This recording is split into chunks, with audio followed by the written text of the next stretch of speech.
All right, y'all. Welcome to Hanging with July and Will. We got a couple of things to talk about. Of course, we're gonna be talking about the NBA playoffs. We're gonna talk about the shocking upset with the Hawks versus Philly. We're gonna be previewing the conference finals. What else we gonna be doing? We're gonna be talking about the comparison to Devin Booker and Kobe Bryant. It's just we got a lot of things to talk about. We got a couple of special guests, but first I'm gonna introduce my co-host Will. Will, introduce yourself, my brother. Yeah, man, you know I'm here, man, representing True to Atlanta, baby. Hey, they say it's an upset, man. It's only an upset to people that ain't believe. We Gucci. We Gucci, man. Hey, real talk. Hey, I'm gonna be honest. I was one of those people that didn't believe y'all could pull it off, but y'all did. So shout out to the Hawks. Luke Zachary, he's another one, but we're gonna talk about him another time. But let's go ahead and get these boys on the podcast, man. Of course, we got James coaching ball wherever he at. What's up, Coach? What it do, baby? What's good, Coach? What's up? What's good with it, folks? We got the troll god. Well, I just gotta say one thing. I got There you one thing go. to say, Cole. Fly, Hawks, fly. Yeah. Yes, sir. we also got Joe. I'm here. Seconds. I'm finishing up. What's up, troll god? Hey, Will, talk to the boys. It's only telling the people that didn't believe. Where SB, where that boy SBT Sports, whatever. I gotta talk about shit to him too. Bring him over here. Hey, bring that ass over here, boy. Yeah. Hey, I'm coming in just. Hey, I issued him an invite. I got to get his personal information, like his phone number and everything, so I can get him on the show regularly. But of course, got Jordan on. What's up, Jay? Juneteenth. You should be on the Juneteenth podcast edition. Yeah. But Yeah. Here we go. Oh, now what's happening? we waiting on Malik Anderson, but Arsenal. But we're gonna go ahead and start it up right now. Hey, Malik. It ain't even Friday, and the Eagles flying, the Hawks flying, all that shit flying. I called it. It was November 18, 2020. Y'all saw the post. I called it. Hey, well, at least I got one dog on the dog horse riding today. Well, since the Hawks your team, man, the floor is yours for now, man. What you got to say about that series? Say, man, I gotta say a lot. But I already started when you said upset. You know what I'm saying? It's an upset to people that ain't believe, bro. We expected this. You know what I'm saying? We want to be here. You know what I'm saying? But aside from that, bro, the most impressive thing to me about the Hawks, not just that series, but in the playoffs, if you think about it, both series got closed out on the road. It's a young team. We closed the Knicks out in Madison Square Garden. We closed Philly out in Philadelphia. Man, that's two of the toughest away arenas. And we put away two teams, away from the crib. The crazy thing to me about that Philadelphia series, we won 4 games, obviously, because we advanced. But we won 3 of them in Philly. That's crazy. That's crazy to me, man. So to me, that's a testament to Nate McMillan getting those guys ready, getting them prepared, making adjustments at the right time. Because I was a little bit critical of him after game 3 because he made absolutely no adjustments until game 4. I'm like, man, what is Nate doing? So he didn't want to show his hand. And then he finally made an adjustment, man, and it worked. I took a couple of notes because I want to kill a narrative real quick. You got an echo, Will. I'm echoing bad like that. Hold on. It's better? Yeah. All right. I wanted to so the defensive rating for the Hawks in the fourth quarter of games 4 through 7, 88.7. That's elite. That's elite. 88.7 defensive rating in the fourth quarter. That's adjustments by Nate. What a lot of people don't realize is since Nate McMillan took over. So we were 14-20 when he took over. Okay. And since the time that he took over, we have been number 1 in point differential and efficiency on both sides of the ball in the NBA since he took over. That's crazy. when Lloyd Pierce was there, man, we were 29th in the league. So that's a testament to Nate McMillan. And then I'll leave y'all with a couple of more things. Number one, I've been telling boys about Kevin Huerter. He really doesn't have a weakness offensively at all.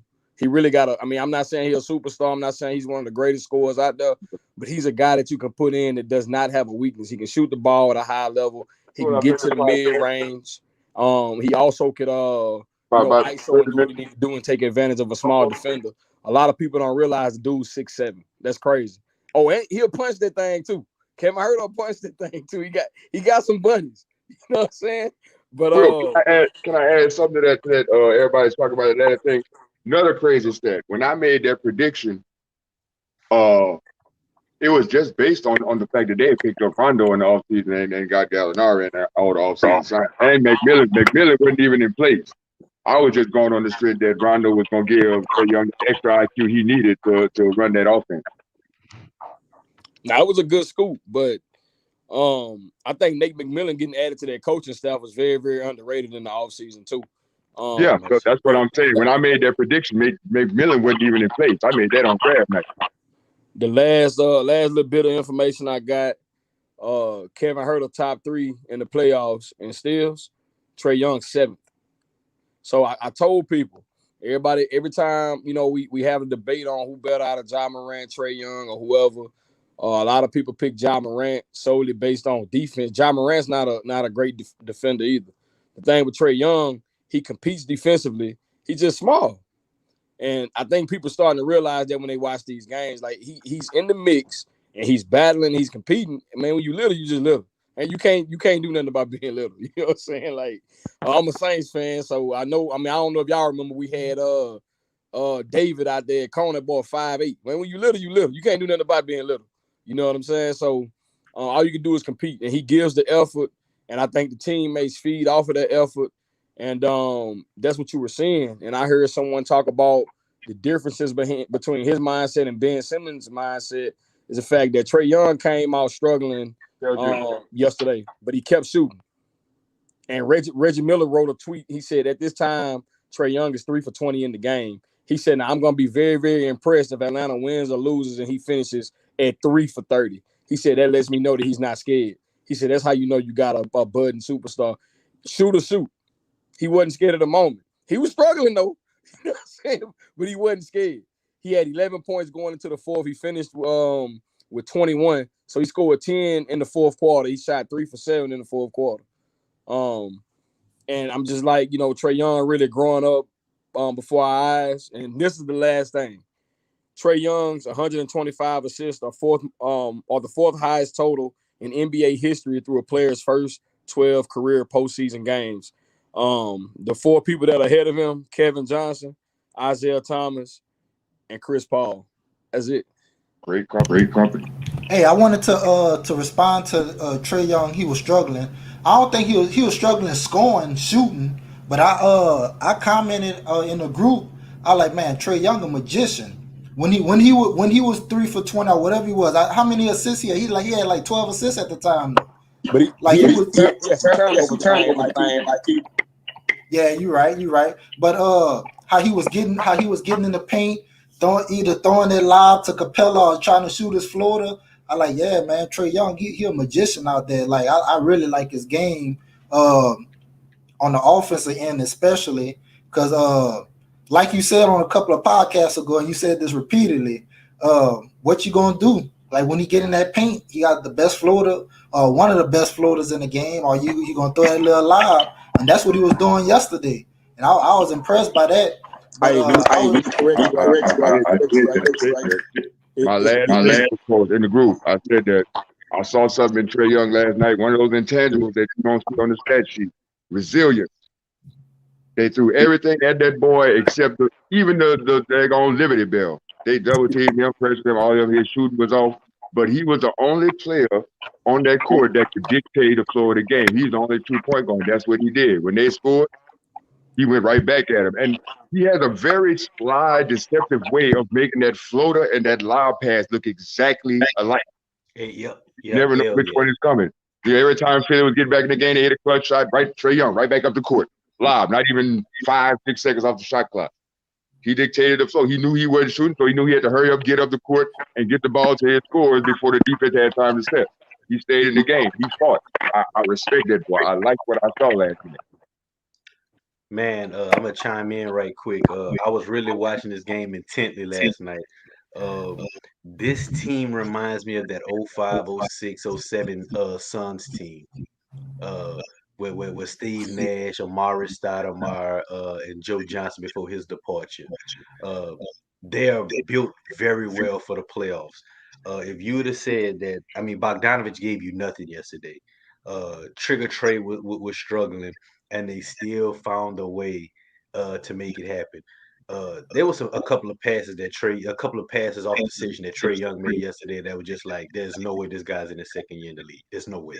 The way he read the defense off those rush doubles, where he would come up half court, come off the screen, they would rush him and then hedge that guy toward the middle of the floor where the pass supposed to go, and he would see the cross court pass. Like, the guy has uncanny vision. Back to Herter, man, that was a great pickup. I don't know what to say. I mean, he was questioned at the time when he was drafted. Why would you pick up that guy? There was a lot of talk about it, but he fits Trae Young's mold. The way he plays perfectly. He's not scared of the moment. He has an outstanding jump shot, like you said. He reminds me of the Walmart version of Klay Thompson. He can get to his spots. He can pull up from three, and he's a sly, good defender. He's a sneaky, good defender. They tried to get him some switches on Tobias Harris a couple of times, and he didn't give Tobias Harris any room to work. He moved his feet very well. He put him in the best power forward in basketball. He put him in bad positions the whole time. Couldn't capitalize. I really like this Hawks team. Trae Young, like I said, I talked about him last year. I thought he was trying to be a knockoff version of Curry. But as you can see, he has a lot of, as I said, a lot of Steve Nash in this game. I really like him. It's a complete game plan. On the flip side of that, there's no more defending Ben Simmons. You know what I'm saying? I think I've probably been the only Ben Simmons apologist in this group. I said that he's not a superstar, he's not a star, but I take him on my team. I don't know what's wrong with him mentally, but he's shot. Anytime you pass up a dunk, a wide open dunk, to pass it to a guy in traffic, there's something that's going on mentally with you. He has to be gone. I know this is his first year. Doc Rivers has showed multiple times he's not the coach that people think he is. But hats off to the Atlanta Hawks, man, and it's going to be a great Eastern Conference Finals. Simmons going to learn how to do it eventually. Jordan, you want to chime in, Jordan?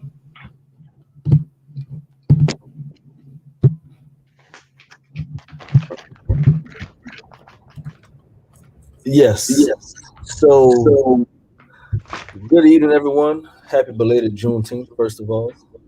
I'm excited and not so much because I feel like they're going to try to take Juneteenth and commercialize it like Cinco de Mayo, but that's a whole other conversation. I am disappointed, severely disappointed in Wilk in July because y'all had one job tonight. Y'all had one job. And that was to get my dashiki wearing, goat milk drinking brother on this podcast to explain to me where was Tobias Harris in Game 7. Because I need to know. I have to know. For me to be told and me to be explained that he was the best power forward in the league, I needed that to be explained to me. Next, as I had said in the previous, I definitely did pick the Knicks. But I am a Trae Young fan, and I honestly thought that it was going to take the Knicks to 7, believing in Coach Tibbs' system of defense and them basically kind of being in a dogfight. We all saw what happened with that. It's a huge testament to Atlanta Hawks. I love when I told Wilk that. I love when Trae said it. He said they don't have any All-NBAs, any All-Defensive selections, any most improved players. This year didn't have any All-Stars. The whole nine. They have basically a team of just workhorses and people looking to make names for themselves, and they are here. And I love every bit of it. I really do. Because for sure with Nate McMillan, which I'm still confused on why he has not been given right now. They shouldn't have to wait till the end of the season. He should be given a head coaching position right now. There's no reason he shouldn't have it. There's no excuse for it, in my opinion. But the way that things have turned around with Trae Young's, honestly, his confidence, to me, I think his confidence helped drive a lot of production on the court. Because even when he was having an off night, his confidence was still there. opposed to Ben Simmons. And we all saw with that. For you to go from averaging 18 points or 15, 16, whatever he was averaging in the season to 4.6 points for the series. There was 4 games that he didn't shoot any shots in the fourth quarter, and then as well as the I think it was the games 4, 5, and 6, and I think game 2 as well. I'm 50-50. I can't blame 100% of this on Doc Rivers. I can't, because to me, I feel like certain players get the quote unquote choke tag, and certain coaches get the quote unquote choke tag. I have yet to hear Mike D'Antoni get that tag. Excuse me, as Doc Rivers gets it. And I feel like Mike D'Antoni needs to get it more. And I just had this conversation with my boys last night. At this point in time and at this juncture in the league, I feel like it's time to start promoting assistant coaches, if not looking for coaches within other realms, because all we're doing, just like in a celebrity world with girlfriends or people that they talk to, all we're doing is moving coaches around. Mike D'Antoni stays with teams for 3 to 4 years, loses in the playoffs, gets fired, goes an assistant coach, and then gets another team for 3 to 4 years. It's the same, and literally, they keep moving around. I'm not sitting here acting like Doc is a top-tier phenomenal coach, but I can't get this 100% on him, because not just on Ben Simmons. I don't know if y'all noticed. If y'all can answer me this, is there anybody in the league that y'all feel can truly stand toe-to-toe with Ben Simmons as far as defense, even give him a problem? Any other center in the league? You talking about Embiid? Bam Adebayo. You talking about Ben Simmons? No. With Joel Embiid, do y'all feel any other center in the league can give Joel Embiid a kind of a run for his money or make it uncomfortable for him? Anybody else y'all think? Nah. I think a healthy Embiid, one of the he probably top 2 or 3 players in the NBA when healthy and in shape. There's nothing you can do to stop him. So it's not just on, to me, this is to hear me out. It's not just on Ben. Yes, Ben played horribly, but what I noticed last night as well is Ben Simmons, and I don't know if y'all remember, this year he said he's going to get in shape, he's going to eat healthier, he's going to be better, he's going to have more energy the whole nine. I feel like he's having so many problems with his joints and his knees because he's not taking his health serious. And nobody, besides Clint Capella, Will, you answer me this: who's backing up Clint Capella on the bench? Okongwu. Now, are you truly invested? Do you believe in him? Yeah, I like Okongwu. He gave some great. Do you think he'll be able to handle Joel Embiid and Dwight Howard from that switch off and that 2-on-2 tandem? No, he's too little. He's 6'8". Thank you. And I say that because Joel Embiid was shooting more jumpers and threes than banging in the post like he was supposed to. Yep, you're right. You're right. He could have gotten Clint Capella in foul trouble, bro, just with pump fakes. You already know, even at the top of the key, when he does the pump fake, majority of the time the centers go for it. For him and Jokic, majority of the time. So to clear it up and kind of like calm it down / bring it to a conclusion, I feel like Tobias Harris, like Justin said, the clock struck midnight on Tobias Harris. Besides the last few games, we disappeared. Besides, the only one that came ready to play to me on Philly was Seth Curry. Yep. To me. That's what I saw. And I just think that Joel Embiid, he had too many jumpers. I feel like you need to go and bang in the post, get people in foul trouble, and then when you get tired of having people on you in the fouls, then give a few jumpers to switch it up. To me, he was shooting majority of the jumpers, then trying to take the ball down, got that late game turnover, the whole nine. So, yes, Doc does take some blame for that. But to me as well, the team in itself, they have to look within themselves as well, bro, because I feel like that's a collective effort. It's very easy to point to Ben Simmons because he did have a great deal to do with it, a great deal of like to do in part with this, excuse me. But to me, it was a whole team effort, bro, and that's the ending to that. But to end it, big shout out to the Hawks, man, huge shout out. I would not be surprised. Hear me now. If we see, hopefully, if it make it happen, a Phoenix Suns versus Atlanta Hawks, I would pray for that in the finals, bro. All right, Justin Time Sports in the building. If y'all not following Justin on Twitter, make sure y'all following him. Just got news from Justin Time on Twitter, I think an hour ago, that Ben Simmons, he might not be participating in the Olympics, playing for Australia. Is that correct? Yes, that is correct. Okay. All right. Well, go ahead, Justin. Tell me what you think about the Atlanta Hawks in that series. Hey, Justin, let me get something off right quick, Justin. Huh? Before I forget it, let me get something off right quick.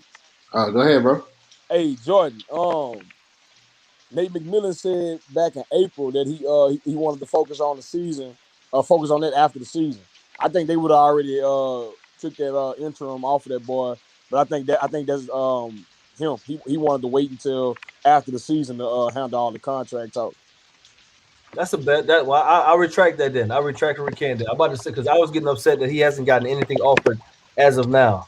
Because you know he was Like, reluctant to even take the job because him and Lloyd Pierce are real close. So I think he he want to kind of check on some stuff and this and that and all that. You know what I'm saying? But back in April, if I remember correctly, and you can fact check it though, I believe they asked him about it, and he said that he wanted to focus on the end of the season first, and then discuss that after the season. Justin, before you go, Wilt, if DeAndre Hunter was healthy and playing, y'all would be a strong favorite for me to get past the Bucks, bro. Real talk. Man, look, I wish that boy. Oh man, dog. Look, one thing though, Karen Red is healthy, man, but they scared to play him right now because he hadn't. You don't have much time between games to get 5-on-5, and they Yeah, don't bro. want to You, play you throw anybody that unless boy they to the play five Bucks on in the five. conference finals. You throw that boy out there. That's I I don't know don't how I trust feel him that. either. Plus, he got growing pains right now. They say that boy about 6'10" now. I'm still picking him to go over the Bucks. My bad. I'm sold on it. Been sold since last November. Nobody listened. I think the finals gonna be Phoenix and Atlanta. I hope so. Justin, your thoughts on the series, Justin? Uh, so first of all, kudos to the Atlanta Hawks. Congratulations to them. Uh, your boy Wilt been trying to tell us all year about his Hawks, and we have not listened all year. I mean, I listened, but I mean, come on now, it's the Hawks. I mean, no offense to Wilt, but like that's a show me team. That's not a I just believe because he told me kind of thing. Like, if a Laker fan told me it was gonna be great, I believe him. They got enough history. The Hawks hadn't been good since what, the 80s, 90s. I mean, I don't I don't count that 6-1 team. That was a sham. But back to the series, they play well. Trey Young's confidence is through the roof. If anybody has half the confidence he has, they should be very successful in life. Hey, he's confidence through the roof. Capella did not quit when Embiid kept killing him because it would have broke a lesser man heartbeat. They kept fighting. Coach Nate needs all the money in the planet. Wilt needs to pitch in $5 for his contract, and they absolutely play well. As opposed to the Sixers, my God, where do I start? Joel Embiid decided that he was Kevin Durant and not a center. I don't know what that was about. Tobias Harris shot 8 for 24 in game 7. I don't know what that was about, or I do. He's Tobias Harris. Doc Rivers getting a lot of heat today, as well he should. He blew another lead. Unfortunately, he could not have predicted that his 6'10" player would decide to not dunk the ball on Trae Young. He could not have seen that coming. There is no way Doc Rivers seen that coming at all, and it backfired on him big time. And honestly, the Sixers are in a bad spot. Will posted early in the group that they got $100 million tied up between Embiid, Simmons, and Harris, and that's not even counting Steph Curry and the rest of that crew. They're in a bad spot cap wise. Now, trade Simmons and get out of it, but how much is Simmons going to bring back to you at this current juncture? Because he shot 34.6% from the free throw line. I'm pretty sure left-handed I could shoot 34.6% from the free throw line. So what is he going to net back to you? What are you even going to get to build around him with? Because you got Embiid, who's good for out of 82 games, 60. Tobias Harris shouldn't be a number 2 option. First round draft picks don't really matter in the NBA unless it's in the lottery. So what are you going to trade him for? You hope he learns from LeBron over the offseason? I don't know what you do. I don't know what you do. Doc Rivers is in a bad spot. Management kind of screwed them by not trading for Harden. If I'm Embiid, I want out. There's a lot of things going wrong with Philly. It could be worse. It could be the Timberwolves. So I guess there's that. But other than that, Philly's in a bad spot. So kudos to Atlanta. I got them taking the L to the Bucks in 5, but I think they hit more there. And moving on with their life. So kudos to Atlanta. Hey man, y'all getting on Joel Embiid, man. The dude played with basically a torn meniscus. He played 41 minutes and went 31 and 11. I I don't blame mean, him. I don't blame him. no, I'm just saying like we can't put he did his part. Yeah. Tobias Harris went Kobe. He went 8 for 24. He shot it out Kobe in game 7. He You did. know what I'm saying? The only thing that you could hope for from the Sixers, you gotta move Ben Simmons and you gotta move Tobias Harris. That's your blow up. You gotta completely build around Embiid. I mean, I think you can get CJ McCullough or Dame for a package of something. I mean, hell, you might need to do a double swap. You might do a 2-for-1, but you got to move both those pieces. Tobias Harris is not a number 2. Ben Simmons is not the answer. You might have to do a 2-for-1 at this point. I don't know if you can. I don't know cap wise if you can do a 2-for-1. I haven't looked into that, so I can't definitively say. I haven't looked into it. That's why I say you might have to do a 2-for-1. But I don't know with some ancillary pieces thrown in there. But it might end up being like if you do Dame, it might end up being Dame and Covington, oddly, for Simmons and Harris. Covington makes a lot of money. Right. Can we address the main issue? Eventually, Ben Simmons has to learn how to shoot free throws. Only free throws. And the defensive team, the facilitator of the other team can't shoot any jumpers. That turns my defensive scheme into a basically 5-on-4. Exactly, and that's why I don't blame Joel Embiid for shooting jumpers. If the guy that is guarding Ben Simmons can sag into the paint and take away the low post presence, as soon as I catch the ball, I get a double team ran at me. If he's messing up the space on the floor, there's no point in me even being low post. I might as well come hang out at the 18-foot mark or 3-point line. So And another thing, if his main skill is primarily defense, all I have, and he doesn't have a backup point guard that can facilitate the offense after him, get him in foul trouble, put him on the bench. He's no good in any dimension. Facts. My whole thing with this, bro, if you just shoot 75% of your free throws, we cool. Because then that's going to give you the confidence to keep going to the rim. His problem was he knew he was making free throws. So he's like, if I don't dunk it clean, I'm not going to make these free throws. So I don't know if y'all remember July Wilk. I don't know if y'all can remember. I spoke on this, I think 2 podcasts ago about impatient fans. And I'm bringing that up because we don't want when we watch these games, not us, some of us in the group, majority of the fans don't want any of these players to mess up, to miss a shot, to be human, and to have any kind of mental lapse ever in any game. And that's not logical. That's not realistic. And what I'm saying, I'm bringing that up to say is that Twitter cannot wait to get on fire to tear into Giannis about having no bag. Y'all remember seeing that? Oh, immediately. But one thing you can count on Giannis for is to stay aggressive. Ben Simmons didn't even want to run. Hey, hold on, Jordan. Hold on, Jordan. My bad. Go ahead. I want to get Malik Arsenal up in there, man. Oh, my bad. Go ahead. Y'all good. Y'all good. I'm listening to y'all, bro. Oh, but this is your first time on the podcast. I gotta get your opinion about the Atlanta Hawks and this series. What you think about the Hawks and what you think about the series that they just played? All right. If you go back, if you've been following what I've been saying about Atlanta prior to the season, I picked Atlanta as a top 4 seed, and I got laughed at.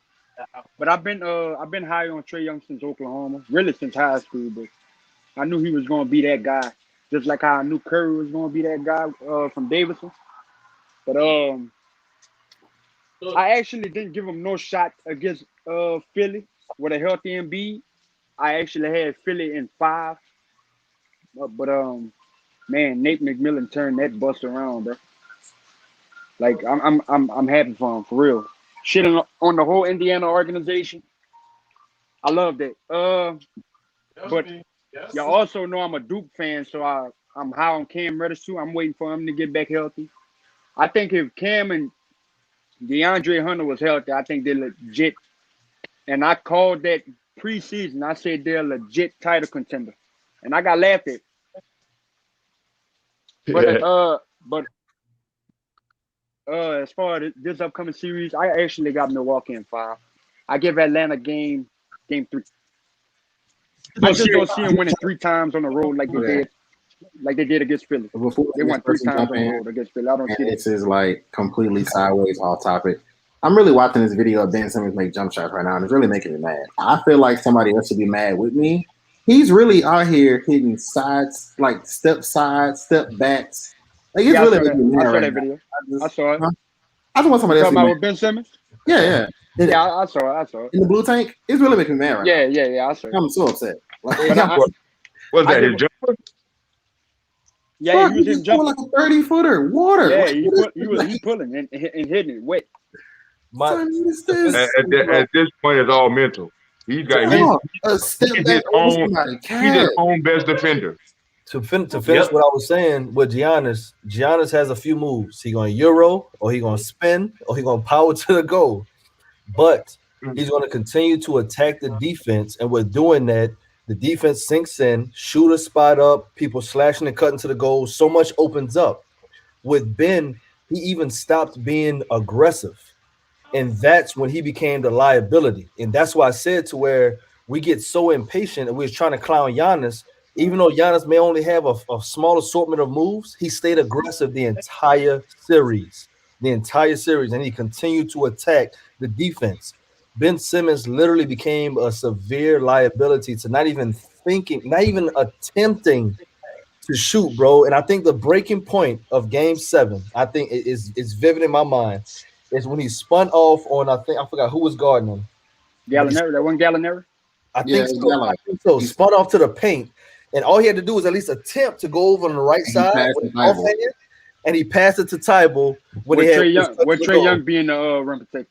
With Trae, that's what I'm saying, dog. I think that honestly was the breaking point. I think that was legitimately the breaking point to where, as Trogon said, it was all mental. Even if your shot's not falling, you're not hitting free throws, stay aggressive for your team because it opens up the offense for other individuals to be able to contribute. That was my biggest thing from everything. That's why. Go ahead. Always since he found out he couldn't shoot any kind of jumper. If I step on the court and I have the mental mind frame, well, if I get open, I'm not gonna take the jumper because I may miss. I'm more likely gonna miss it anyway. Mentally, I've put myself in a position where I'm gonna miss a shot. He has no jumper, which limits his offensive capability, and actually makes the defensive scheming plan that much easier. So hold on, I want to pose this to the group because I'm seeing what Q was saying in the chat. Ben can shoot. It's hilarious when people in the group claim they can shoot better than him. Man will kill y'all. Okay, so I need Q to answer me this in the comments, and I also want to pose this to the panel. So if Ben can shoot or whatever he can do, of course he can come to Gerard Park and kill everybody. He's in the league. That's understood. Right. But what I'm saying is that if he wasn't shooting, he wasn't driving to the goal aggressively, if he wasn't attempting any kind, like if his free throws was off, no floaters, nothing, what was he out there to do then, Q? How was he contributing offensively to his squad at that point when he's getting paid that much money and he's supposed to be an option offensively? So I need you to type that to me in the comment section as well. Let me chime in. To the panel too. Let me chime in. He's not shooting. The defense got four offensive people to guard. Not just that. That's like giving Draymond Green the ball at the top of the key. Who's gonna guard him to shoot the three? I also want to chime in. I don't even think Ben Simmons is an elite defender as the media hype him up to be. Like Trae Young was getting all the looks he wanted last night. He just wasn't hitting. And that's all Trae Young shots he usually hit. I can't go with that one. He is an elite defender. But I personally he's an elite defender. But it's Trae Young here. We talking about Trae Young. Trae Young are gonna cook 90% of the league. He's a great free safety. I give him that. I need to see, to me, fellas, I need to see more years or more matchups to give him elite. I say a good defender or a workable defender, but I can't give him elite just yet. The guy can guard 1 through 4. He's an elite defender. He can guard 1 through 4 just due to his height and athletic ability. There's a lot of Kyle Kuzma is 6'9". He can't guard 1 through 4. There's a lot of tall guys in the. Kyle Kuzma not athletic like Ben. But I'm just saying, there's a lot of 6'10" guys in the league.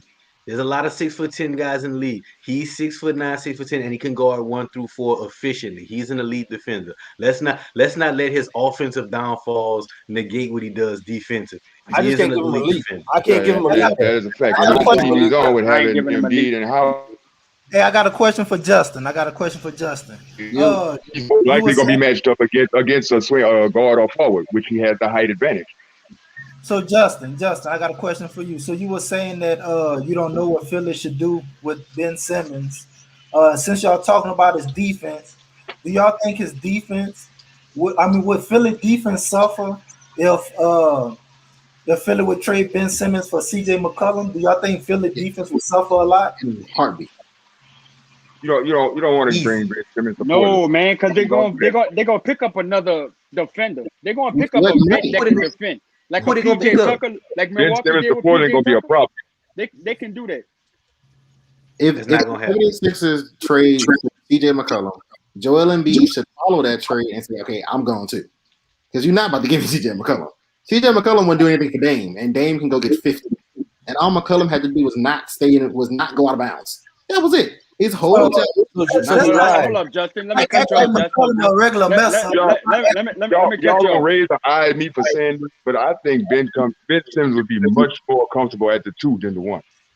Let somebody else run the offense. He's a slasher anyway. He's not No, going to shoot. they need to put Ben at the 4. He need to play the Not no 4. 2. Yeah, 4. At LSU, he played the 4, but not really. Like he played the 4 on the position chart. Yeah, he He just ran needs to stay in a offense. dunker spot. Yeah, if you Just put him like at 4, LeBron plays the he 3. loses time Yeah, touching the ball. he He's played trying to the 4. facilitate from the Yeah. field. 2 or 3, I think he would be awesome. All right, But let me chime in about McCollum, Justin. Let's not forget what McCollum did to Denver last year. The year before. Yeah. Let's not forget what he did. That's He perfectly carried him fine. on his back when Dame wasn't doing nothing in that game 7. He carried him. Who You're is right. Denver's number That 1 whole defender? That was one And- game. You're gonna But in trade. game 7, though. I'm saying you're gonna trade the defensive player of the year candidate for CJ McCollum, who's not guarding a lawn chair at the end of the night. And you telling me their defense not gonna fall off? All right, the reason why I brought up Ben not a hold on. The reason why I brought up Ben not an elite defender, if he's not giving me nothing on offense, right? How is Trae Young still getting the shots up that he normally get up against anybody, but he just missed? So It's, what do I have Ben on the court for if we're not eliminating Trae? it's Trae Y'all feel Young. me? That's just like saying I I'm know, gonna I get delete what you- defender I and get Curry what- scores I get what you're 30. saying, but he's not doing nothing though. He's not Hey, slowing Kevin him down or Durant nothing. did that's a Trae good is point, just bro. missing. Because you're not trying on offense, so I need you to Right. exhaust all of your energy No, on defense. Right. That I don't work like Trae that. That can't don't get that don't no work shot like up. that. Hey, Period. coach, this is why I will not give him that elite defense tag just yet. I can't. You give don't that have to give Trae it got to every him. shot he There wanted. have been a lot of elite defenders that Kobe murdered. There's been a lot of elite defenders that Jordan murdered. There's been a lot of elite defenders that LeBron murdered. but they Kawhi earned was that called an title. elite defender, and Jordan and LeBron all averaged 35 on him. But they Just earned because that you're from killed years. by an elite elite offensive player does not make you a bad defender. Trae Young Okay. is an elite Hold on. offensive Let me cut player. him Let off. me Let me ask you cut a him off. question. Let me ask you a quick The most question. Yeah, elite let me cut you defenders off, coach. know how Hold to on. stay out of Let foul me- trouble. let me- That's what Wouldn't he. being an elite defender? Let me Wouldn't say one thing. go ahead. The guys you just named, they all have an offensive game, so they on the court. That's Okay. all superstars you just named. Okay. Ben Simmons don't have no offensive game. You hold on. I You didn't say said, Ben Simmons was an offensive guy. I said Right. Trae Young is the offensive guy. Right. No matter All who right. you put on Trae Young and all those other guys, they're gonna get their numbers.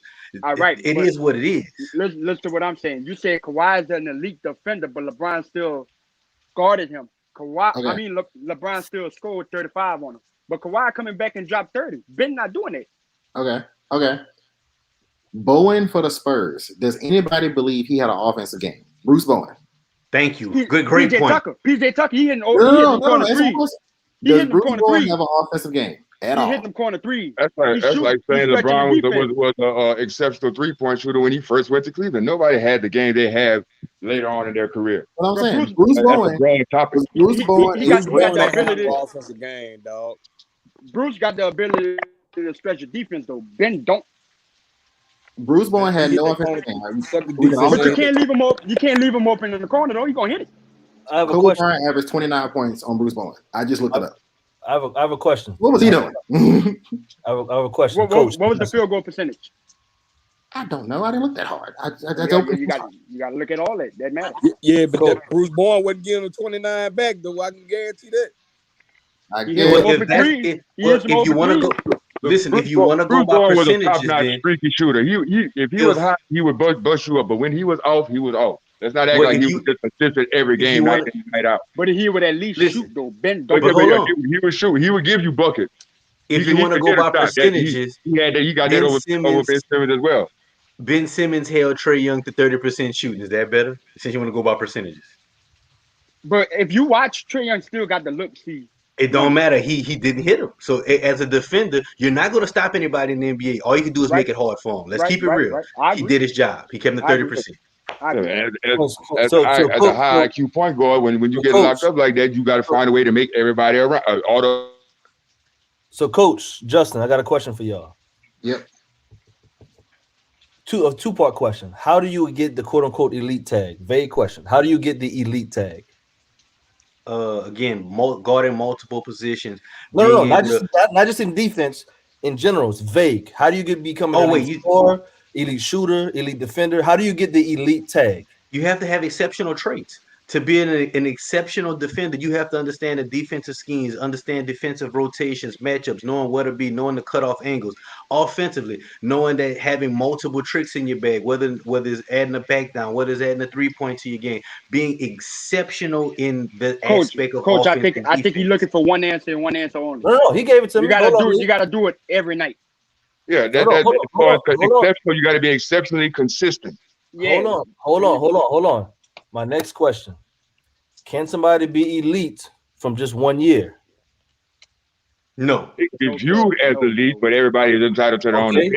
Right. I agree with Okay. that. So my But last the majority consensus would say that he's on the way to being elite, but not there yet. It's just 1 year. Can he do it again the next year? hold on. Hold on, Troll God. My next question is: was he known as an elite defender when he first came in the league? No, he badly played. No, but he got Ben. better defensively each year he was in the league. So here's my thing, fellas. No one has the same resume when they first come in the league as 4 or 5 years down the road. You Negroes gonna let me finish sooner or later. Go ahead. Now, to finish it up, to conclude it, the reason why I asked those questions, this is why I spoke on as far as media and impatient fans, and we so quick to throw out titles. You can't catapult from showing one of two or a few good defensive strides or seasons or whatever to immediately go into elite. I can't give that tag. Just all of a sudden, like, everybody's a Hall of Famer. I'm not trying to play Ben Simmons and saying he's not a good defender. All I'm saying is I can't give him elite just yet. To me, that's just me as far as what I'm saying, because as you said, you made a great point. Great offensive players going to cook regardless. But as to the league's point, I do agree with them. If you're not giving a damn, me mentally, if I'm not giving a damn thing on offense, I need to exhaust myself, literally exhaust myself on defense, bro, and make it even harder than what it normally is. One more point.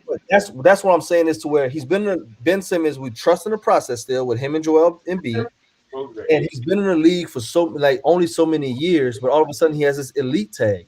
I felt like, to me, I told my boys the other night, I like Draymond. I'm a fan, but I felt like this year, the defensive player of the year specialist between Gobert, Draymond, and Ben Simmons, I feel like they just threw those names out there. I don't know. I would have to really look to see who we would put up there. I don't feel like Draymond really earned it this year to be one of the finalists, to be honest with you. And I like Draymond. I don't feel like I didn't see it to where Ben Simmons is really a defensive specialist called elite just yet. The media hype that up. Let me just read you some stats right quick since you say that. Rudy Gobert's defensive rating was 102.1. Ben Simmons was 106.6. Rudy Gobert's defensive rebounding was 28%. Ben Simmons was 24%. Rudy Gobert's steal percentage was 13.5. Ben Simmons was 24.2, second highest in the NBA among guards. Block percentage was skewed to Rudy Gobert, 16 and 15. Defensive win shares, which is the one that everyone looks at, Rudy Gobert was 1.6, Ben Simmons was 1.4. So he was an elite defender by every defensive metric that you can think of, and he had similar numbers last year. That's why I say that he has been getting better and better as a defender. That's why I call him an elite defender. You can see him get better and better on the deep. Now, offensively, he has been what he has been, but defensively, he is an elite defender. Now, let me rebuttal that. Now, all that you just read Rudy Gobert's ass got ate up by Terrence Mann with the Clippers. And that's why I said Agreed. with numbers, now look, I said with numbers, I'm never going to disrespect numbers. But all the times, some things don't show up on paper, and it's not so black and white. Agreed. That's why I say just in general, because whatchamacallit, Quinn Snyder should have made the adjustment because Rudy Gobert could not rotate how they was moving the ball around. And that's why man was lighting them up that in that game. Wait, hold on. Let me cut you off on that because that's not a fair assessment. As a coach, I've coached basketball before. What they was doing to Rudy Gobert was they was putting his man in the opposite corner and they was starting the action on the opposite side. So when they did a hard drive and he's the rim protector, I have to hedge between my corner man and the rim. So he was put in an absolute no-win situation. So that's neither here nor there. He was still getting ate up. There's no excuse. I'm just saying he was put in a bad situation. Justin, Rudy Gobert, that's your boy. So I want you to explain that to me. You a Rudy Gobert fan, dog? You're on mute. I think you're on mute. Yeah, you still on mute, bro. I can't hear him. You're on mute, Justin. Justin, you're on mute, bro. You're on mute, Justin. We can't hear you, dog. Forgot about that. I needed something else. Just Going know, off over there, and nobody can hear. just know before we get into this, I strongly dislike Rudy Gobert. Let's just start off with that. Yo, boy, look, I was about to shut up and go on mute and hear this, boy. Man, let's just strongly dislike Rudy Gobert. Let's just start off with that. All right. And what was your question, Kenny? You Oh no, I wanted you to respond to what Coach was saying about what they did to Rudy Gobert in that series. Was it that, or was Rudy Gobert just overrated as a defender altogether? both, but more importantly, he's right though. They were putting him in a bad spot. I blame Rudy Gobert and Quinn Snyder at the same time. Okay. First of all, Quinn Snyder, if you see they keep hitting this same person in the same spot for the same shot, you might want to switch your defense up. Protect them. Run a 2-3 zone. If you're so determined to keep Rudy Gobert on the floor, run a 2-3 zone. At least that corner three is not wide open. He just kept standing in the same spot. They weren't even making him run to the other side of the court. Terrence Mann went to the same left corner and just stood there. And waited till the ball rotated and came right to the open shot. At one point, he was so open, he almost didn't shoot it. He like pump faked the air and was like, oh, wait. And then shot the ball. It's like I'm getting the same shot all game. Like, you're not even going to try to stop this one play. All right. And then Rudy Gobert. Dude, you're 6'7". Dude, you're like 7 feet. They had Nicholas Batum on you. Drop step, post spin, jump hook, offensive rebound, put back dunk, something. Because they would have hit 3 threes, and I would have went to Rudy Gobert, timeout. You got 2 minutes. If you don't have 8 points in these next 2 minutes, you're coming out the game. So your choice. You figure it out. Because I'm not about to let you just keep letting my defense get annihilated. And you don't. Nicholas Batum is getting rebounds over you. Reggie Jackson blocked your layup. Reggie Jackson's like 6'3". What is he doing blocking your layup? Like he got snuck by Terrence Mann. Once Terrence Mann dunked on him, I was out. Like you got to come out the game because you're not rim protected. Like Terrence Mann, no offense, Terrence Mann, but I didn't know who he was prior to this series. So you got to do something. And his contract starts next year. That's Next year. $200 million starts next year. Next year. 3-time defensive player of the year, my brother. Getting banged on by Terrence Mann. How did you not know Terrence Mann before the NBA? You didn't. Yeah, I watched him all 4 years at Florida State. Yeah, he was a dog at Florida. The best player to ever come out of New Hampshire. That was my dog. In perfect honesty, I knew who Terrence Mann was. But y'all get my point. I know. You're being sarcastic. Y'all get my point. When I start thinking about players, I think I'll dunk on Rudy Gobert. Terrence Mann don't necessarily come to the list. Like, you know, I got to go about 50 people first. Then I get to Terrence Mann. Like, yeah, man, but y'all gotta be real. Once again, broad topic. You wouldn't expect Chris Paul to dunk on Dwight Howard. You wouldn't expect John Starks to dunk over 3 Bulls players. It's always the unexpected that can happen. John Starks was fluff. If you go and look at a different angle, that boy, that was a side. That's a whole nother conversation. My bad. Continue. More. Here's the thing. Okay, well, KJ on Olajuwon. Let's scratch that one. Put that one in. He got Rudy Gobert twice. He needs to get him once. You can sneak me once. All right. Twice? Like I said, intangible. You can never measure the heart of the dog in the fight. So you're not scoring off over 6 or 7 people. You're not protecting the rim. You're getting your shot off. You got an What are you echo. doing? You got an echo, Jay. They got Hey, echo. I want Troll God to answer this question first, and I want Malik to answer next. All Troll right. God, you first. What's next for Utah? Getting Gobert some help in the paint, a strong foe. So he's not left on an island on defense so doggone much. All right, Malik, Other than that, their opponents are working good. They just need some more post presence besides Gobert. what you If think? you go run a play to put him in the bad spot like y'all been saying, and he's out of place for most of the game, he's gonna end up getting fouled up, and nobody it comes off the bench to support him. What other once you lose your main defensive presence, what's next? He's got to get some help. And it's the same thing with a lot of teams that have good centers, but not necessarily good power forward. Miami, they got Adebayo, who is a good center. He's not elite yet. He's on the way. He is a great player, but he has no help. He has no presence at 4 in Miami to help him.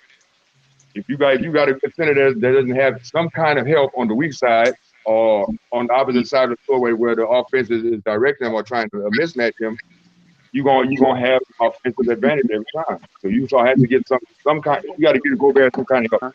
At the end of the day, It don't matter. Gobert takes some of the play, but you can't give it all to him. It's a 5-on-5, not 1-on-5. All right, Malik, what's next for Utah, Malik? Man, look, number one, I'm putting a package in for De'Aaron Fox right now. Oh, hey, Go get him right now. Get rid of Mike Conley and go get De'Aaron right now. That's perfect for them. so you don't think Swiper and Spider are too small of a backcourt? No, hell no. They're gonna fly around. And they're gonna get all the open Donovan Mitchell played They already got a lot of open threes. Spider is rare free. He good wherever he goes. Yeah, Mitchell played good. He's another one of them that you can expect to dunk on a lot of people. He dunked on. So that's number one. Put in a package for De'Aaron. To piggyback on that Rudy Gobert situation, man, we play in the park and we as men, our man is open every possession. What we gonna see? Man, fuck that, man. I'm not leaving that man open no more. Come on, man. These boys got 20 straight wide open shots. I ain't never saw that in my life. Man, let me get in, man. Let me get in. Go ahead, Will. Go ahead. Hey, the thing about it, I think Draymond brought it up best when he was filling in for Shaq or Charles Barkley or whatever. Right. He said you could put filling for Gobert Kenny, I out think. on the court in uncomfortable situations. And in my opinion, when Tyronn Lue made that adjustment by starting Batum and going smaller, Quinn Snyder didn't count.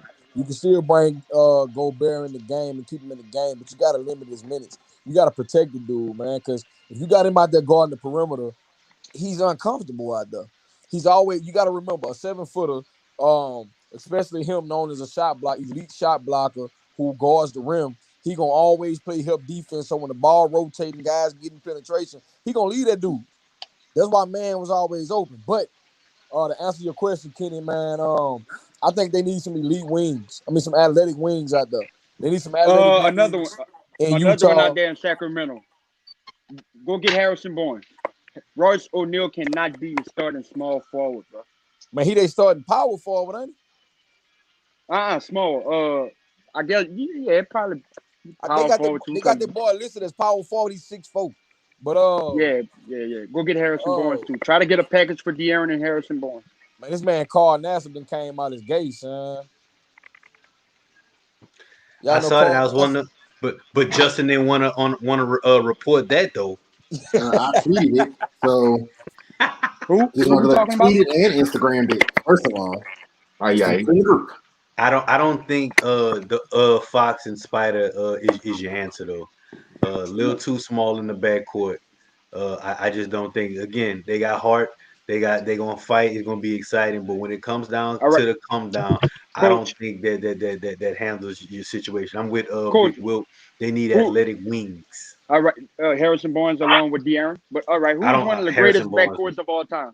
Greatest backcourts of all time. Yeah, but what happens when your front court still don't got no help? That's what I'm. One of the greatest No, backcourts. I go with the I'm Warriors. asking.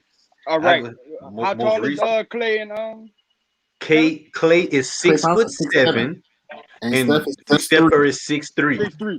Darren Okay. Fox is 6'1" on a great day. Spider is 6'4". No, XCJ and Dame, how that's Spider, working out for man, him? Spider Spider listed at 6'5". 6'1". Spider listed at 6'4", 6'1". right?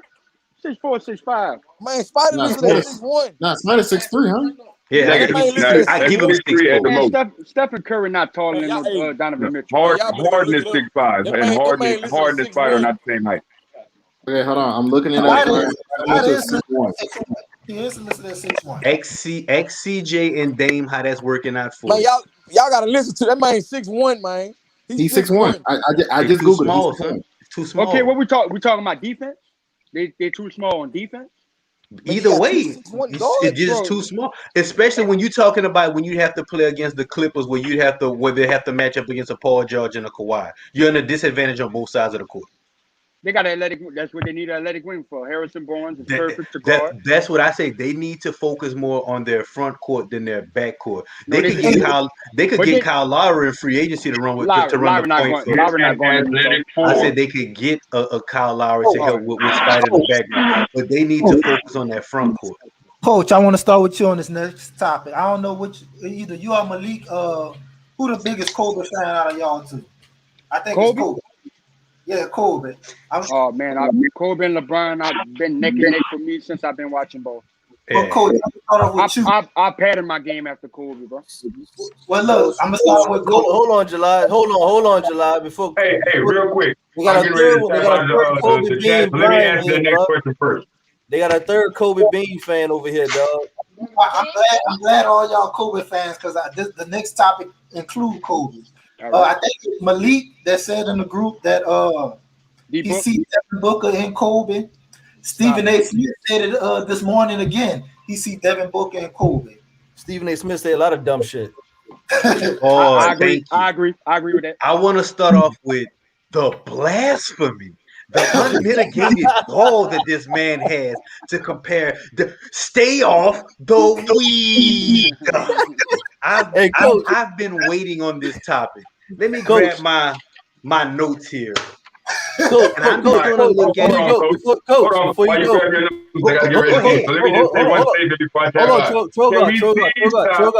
Trogar, hold on. Coach, before your next Stephen A. impression, dog, you need at least 16 big ass words to throw into that, dog. before you say the stay off the weed, you need at least 16 words about this long, bro. The unmitigated gall.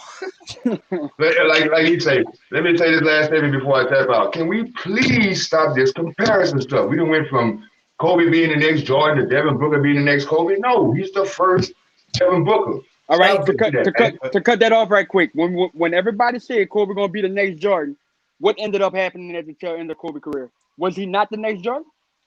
That happened before the tail end of his career, but that's neither here nor there. But would everybody realize he was the next Jordan, right? I got you. Go ahead, Coach. Go ahead. Here we go. I'm just looking at the age of 24, their 24-year-old season. Devin Booker was 25.6 a game, 4 rebounds, 4 assists, 0.8 steals. He shot 48% from the field, 34% from 3-point. He had 3 50-point games this year, 2 40-point games. He had 0 triple doubles, and he was an all-star replacement. When Kobe Bryant was 24 years old, sharing the court with the most dominant player in the league at the time, he averaged 30 points a game, 6 assists a game, 7 rebounds a game, 2.2 steals a game. He shot 46.5 from the field. He shot 38 from 3. He had 30 50-point games. He had 16 40-point games, including 9 straight 40-point games, hadn't done since Wilt Chamberlain. He had 23 30-point games. He had 5 triple doubles. He was the All-Star MVP. He was first team All-NBA. He was second team All-Defense. He led the league in points scored with almost 2,500 points. He led the league in field goals made. He also led the playoffs in total points.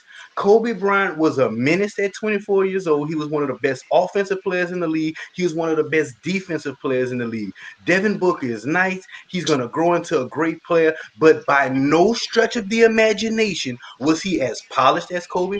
He didn't have the footwork as Kobe. He didn't have the raw defensive motor as Kobe. He was not on the same level as a 24-year-old Kobe Bryant who was sharing the court with the most dominant player of his era. He still averaged 30 with the most dominant player on the court.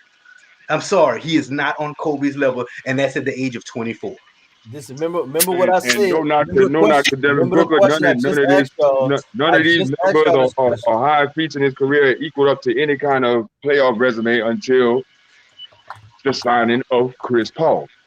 That's another top story. We're gonna come back to that later. But anyway, bro, I got to get ready to head up out. I got a basketball game to head to. Been nice talking to you. Have a good one. All right, my brother. Happy belated Father's Day. Yeah, happy belated Father's Day, bro. Be safe out there, son. Now, before you go, Lee, I ain't even need to look at stats. Coach, I applaud you for looking up the stats, bro. I ain't even need to look at the stats. I don't know them by heart. Me neither. I'm not saying I know them by heart. I'm not trying to make it look like that. What I'm saying is, before you even get to all that, remember the question I just asked y'all about elite. We had one season, and all of a sudden, Devin Booker is the next Kobe. Yeah, one game. Now hold on. Booker has been doing this thing. I'm not taking away from Booker. But once again, we got to realize that Stephen A. Smith, Skip Bayless, and these other commentators and analysts get paid to create narratives and create entertainment for us to be able to have talking points and us to be able to tune in. So when he said that, I said that's bull. You know what? So for him to even make that comparison is too early. Kobe, like you just said, Coach, Kobe took pride on defensive end early in his career, very early. That's not. And people telling me, "Oh, he's gonna work up to that, this and that." No. It wasn't like, "Oh, my offensive game is here. Now I'm later in the years of my career. I'm gonna start working on defense." No, Kobe had many defensive team selections as well, and he was a defensive menace, as you just said. So before we start making these lavish comparisons, and that's why I agree with what Trogard just said before he jumped off.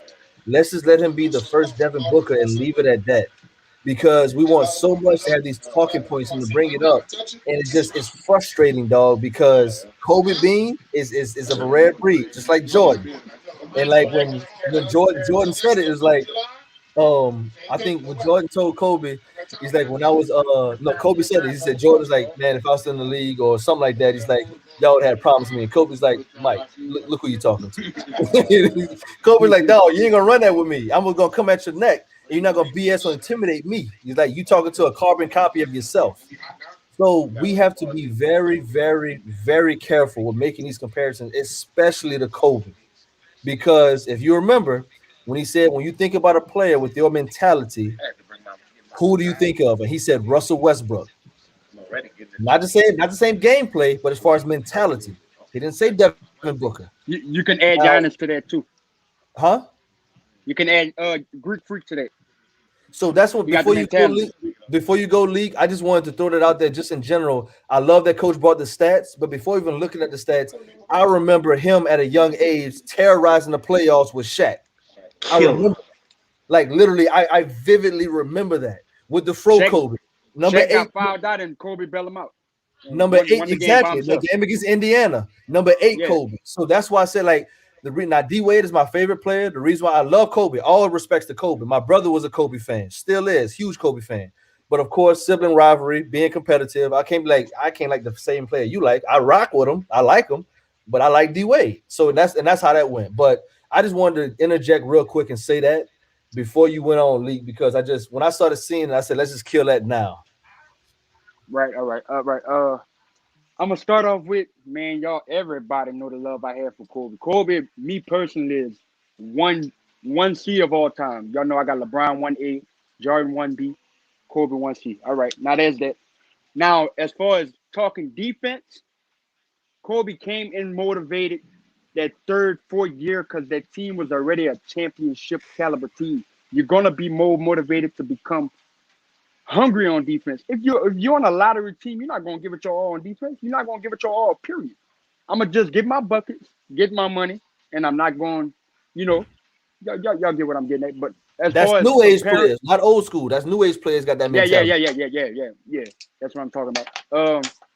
Now as far as comparing him to Kobe, I'm not comparing him as a whole, like offense and defense. I'm talking about strictly offense. I watched that third quarter, and every shot Booker was pulling, I'm thinking in the back of my mind, damn, that's being all over again. And I have a family member. That's probably the biggest Kobe fan I ever met. Like, he used to get in physical fights behind Kobe. Yeah, I don't rock with Kobe that much. Yeah, I ain't rocking with no celebrity that much, but yeah. He hit me up and he was like, bro, that's Bean. I was like, damn, bro. I was just saying that to myself. Like, and you could have seen it, his facial expression after every shot he hit. Like, I'm coming to take your heart. You're not winning this game. That whole third quarter. Phoenix went down like 8, and Booker took over. I was passive in the first half. I think he had like 9-10 points in the first half. And he finished with a 40-point triple-double. Yeah, 12 in the first half, and I think 16 in the third by itself. 18 in the third. 16 in a row. Man, yeah, every shot he was taking and making, I'm like, damn, that's. And you go back and look, I believe the score was 85-80. And he came off the pick with Ayton, and Terrence Mann tried to get back in position. He stepped back and hit an and one on Mann. And Mann was right when the ref called the foul. I'm echoing you. Yeah. I think I'm echoing. I put myself on mute. All right. The score was 85-80. He did a step back on Mann, and the ref called an and one foul. But right when the whistle blew, Mann had like, you know how they complain to the refs. Booker looked back at him and told him, like, shut the fuck up or something. That's being all over. Like, you cannot guard me. You're not gonna guard me. And you can see he's learning on defense already, and I think that's Chris Paul challenging him, and Jay Crowder, who's another huge pickup, challenging them on defense. Like, every time they come set a pick for Paul George, he hopping on Paul George and like, get out the way, I got him. Now Paul George did hit a couple tough ones on him, but I'm right there. And guess what? I'm coming back on the other end and give you a bucket. That's Kobe all day, bro. Like, getting to a spot on the floor that is being. How do y'all not see that, bro? We're just gonna have to agree to disagree. I can't. I'm sorry. Y'all don't see that for real? Hey, but there have been a lot of scores in the NBA. You had the Gilbert Arenas runs. You had your T-Max. They gifted offensive guys does not make you Kobe Bean Bryant. It was just different, man. It's just different. Again, anybody that we see after Kobe that has those moments, they're gonna compare him to Kobe, but it ain't Kobe. So much. It ain't Kobe. Hey, let me jump in there. Let me jump in there, man. Go ahead, Will. Hey, Booker has similarities, but nah, man, he ain't Kobe. No, he not Kobe as far as accolades, accomplishments, and I ain't even talking about the accolades or accomplishments. I'm just talking about strictly from the intensity that Kobe played the game with. You can just go right there. Y'all don't see that with Booker on both sides of the ball. Right? Y'all don't see that with Booker. And then as far as footwork, I'm gonna give you another name who footwork might be closer. I ain't saying he better than Booker, but DeRozan footwork in that post, that mid-range game is very reminiscent. Bro, listen to me. I used to get clowned for that. I used to say DeRozan would fucking kill back in the 90s. He would be another Michael Jordan. He would be a dog back then, though. As far as that mid-range game, DeRozan is one of the best I ever watched. Yeah, yes, indeed. I agree with that. I agree with that, for real. I agree with that. DeRozan footwork is crazy, but nah, man, I just think a young Kobe, man, that intensity level that he brought. I'm not saying Booker not intense, but it was just a different level, man. Like, I think Coach brought it up, man. Like, it was a different level, dog. And I feel what you're saying. You brought up a good point as well. And I'm gonna be quiet because I know Jordan want to go next. But you brought up a good point. If you on a lottery team like Booker with the Suns, you know what I'm saying? You probably never developed that. But I don't know. I could be wrong. Just from watching Kobe and knowing Kobe, I feel like if he was on a lottery team, he still would have gave that effort. He just different though. That's pure speculation. He's just different though. You know what I'm saying? And I don't know. No, that's not speculation. Offensively, Booker is special. You know what I'm saying? But Man, that's Will, hard, that's man. not speculation. It's not I don't know. speculation. We know I'm Kobe gonna was tell you going why. to I'm gonna tell you why. If y'all remember vividly, Coach, tell me if you remember this. Kobe was on, who was it, the night show? It was Jimmy Fallon. I think it was Jimmy Fallon show. And those And the boys Lakers- was laughing or something. He was like, The Lakers had like a horrible losing streak. It was Yeah. Jordan Hill, Nick Young, Jeremy Lin. I forgot who the other one was. And they celebrating. They were like on a 9-10 game losing streak, and he was hurt. That's why he was at the show. Right. Or Jimmy Fallon, one of the two, whoever it was. And he said, was Jimmy Fallon. would this have been happening if you was No, there? Jimmy Kimmel, All he did was Jimmy Kimmel. look at him. All he did was just look at him, dog. Because we know better. So I can't. Yeah. That's why I said mentality. That's today's player, bro. To where, oh, I'm on a lottery team. I ain't gonna give him my all. Whatever. No, like right. From start, Kobe is locked in and is invested. And I don't know if you remember. I don't know if you remember this. He said, I watched a lot of, especially since he passed, bro. He said that I'm looking on my left, I'm looking on my right. I got Smush Parker, Vladimir Radmanovich, I got Sasa Vujacic. He said, like, I have nobody on this team. He said, this is not a championship caliber team. He said, but we're gonna win the title this year. And the dude looked at him, he's like, which means, like, because the cat, he said, if I get in your ass and I push you every day in practice and I drill into you and I make you think we're gonna believe and we're gonna win a title this year. I know I didn't have the pieces to move the title, to win a title, but he said those years of development now speeds up from 5 to 6 to maybe 2 to 3 because you're gonna work harder, you're gonna push yourself harder. The practices are gonna be more intense and more grueling. The mentality was different. That's why I'm saying whoever he was with at that time, he's gonna push you, and that's why when Dwight Howard went over there, he wasn't mentally ready to be able to play with Kobe because Dwight was on top of him, was all on him every step of the way. And just in me, I the reason why I interjected, Will, my bad, bro. I didn't want to cut you off, Will. I want you to finish. I just got this notification. I gotta read it out loud. I gotta read it out loud. 76ers star changing his dominant shooting hand from left to right is on the table. I said that 3 years ago. Man, you I said that lying. 3 years. He's shooting with the wrong hand. I said that 3 years ago. Hey, Coach Jordan, did y'all watch the video? It's a video on YouTube. Before He was shooting with game his left, 7, bro. That boy was shooting free throws with his right hand before the game. I'm about to go left-handed. look at it right now. He's Nah, he right. left-handed. He right, coach. No. He right hand. He not right He's hand. left-handed. He taught himself to shoot left and right, and he been going lefty for the longest. But he's a left-handed guy. He's ambidextrous technically. Here's the Like thing. everybody Here's the doesn't thing. know. Pretty much. LeBron Here's the thing. signs his name with his left hand, but he shoots right. Here's the thing. So LeBron's actually left-handed. That's what I'm He saying. does everything in his life with his left hand. But he said that it looked cooler to shoot on your right side, so he taught himself how to shoot right-handed. Ben Simmons, he went to LSU, so I have verified people who have seen him. Does everything in his life using his right hand except shoot a basketball. He taught Like, himself that. It was like, you know, the 4 tests he took. Like if he grabs something and sign his name real fast, he used his right hand. If you look when he goes to the rim, he spins back right. He wants to go to his right. He just shoots with his left. I'm sorry. I knew he was on Kobe, bro. I just got a notification. I had to read it out loud, dog. No. That was well worth the interruption. That's very well worth it. Interrupt too. Well worth it. Me personally, I think Ben is done.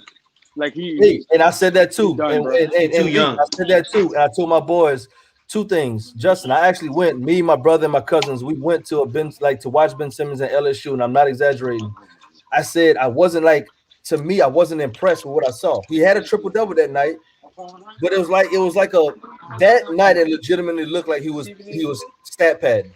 Like, I'm not exaggerating. I'm not trying to play him or like trying to be negative. It just felt like that night I didn't see nothing that really jumped out at me where he was a dominant force or he was an elite overall. Like, his size and his athleticism really worked in his favor to Right. me. Hey, And Jordan, I'm gonna tell you when I knew, and then I'm done. When him and Buddy Hill played each other. Y'all remember that? Buddy gave him that work. yeah. They hyped that matchup up, and Buddy went crazy, and Buddy dropped like 40. and Ben Simmons was like nowhere to be found.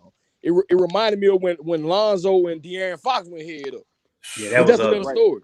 But go ahead, Jordan. Finish. Go ahead. That's a great comparison. I was just saying it because I'm glad you brought it back up, Justin. Like, we legitimately went because we think we about to see the next big thing. You know, like, we all knew how the coverage was down here, as far as like with Ben Simmons at LSU. So we wanted to go see him. And I agree with Q. He definitely didn't take LSU serious. I think he was just going through the motions just to get to the league. And that's what it legitimately looked like, bro. So when you hearing and you seeing stuff like this, and then I want you to go next, Just. To me, I said, this is what I'm feeling. The spotlight was on him. It was massive on him with this series. Because if we all remember, we've been trusting the process. And Ben Simmons and Joel Embiid are supposed to be the building blocks. They traded away Markelle Fultz for Ben Simmons. So therefore, the way that he did not perform, or at least remotely was aggressive, the biggest thing is that he wasn't even aggressive that everybody's so upset about. So now you have a 6'10 point guard who can't shoot free throws, doesn't have a mid-range game, and who only goes to the rim or to the goal, and who's pretty much a liability in the game because they're going to do the hacker shack.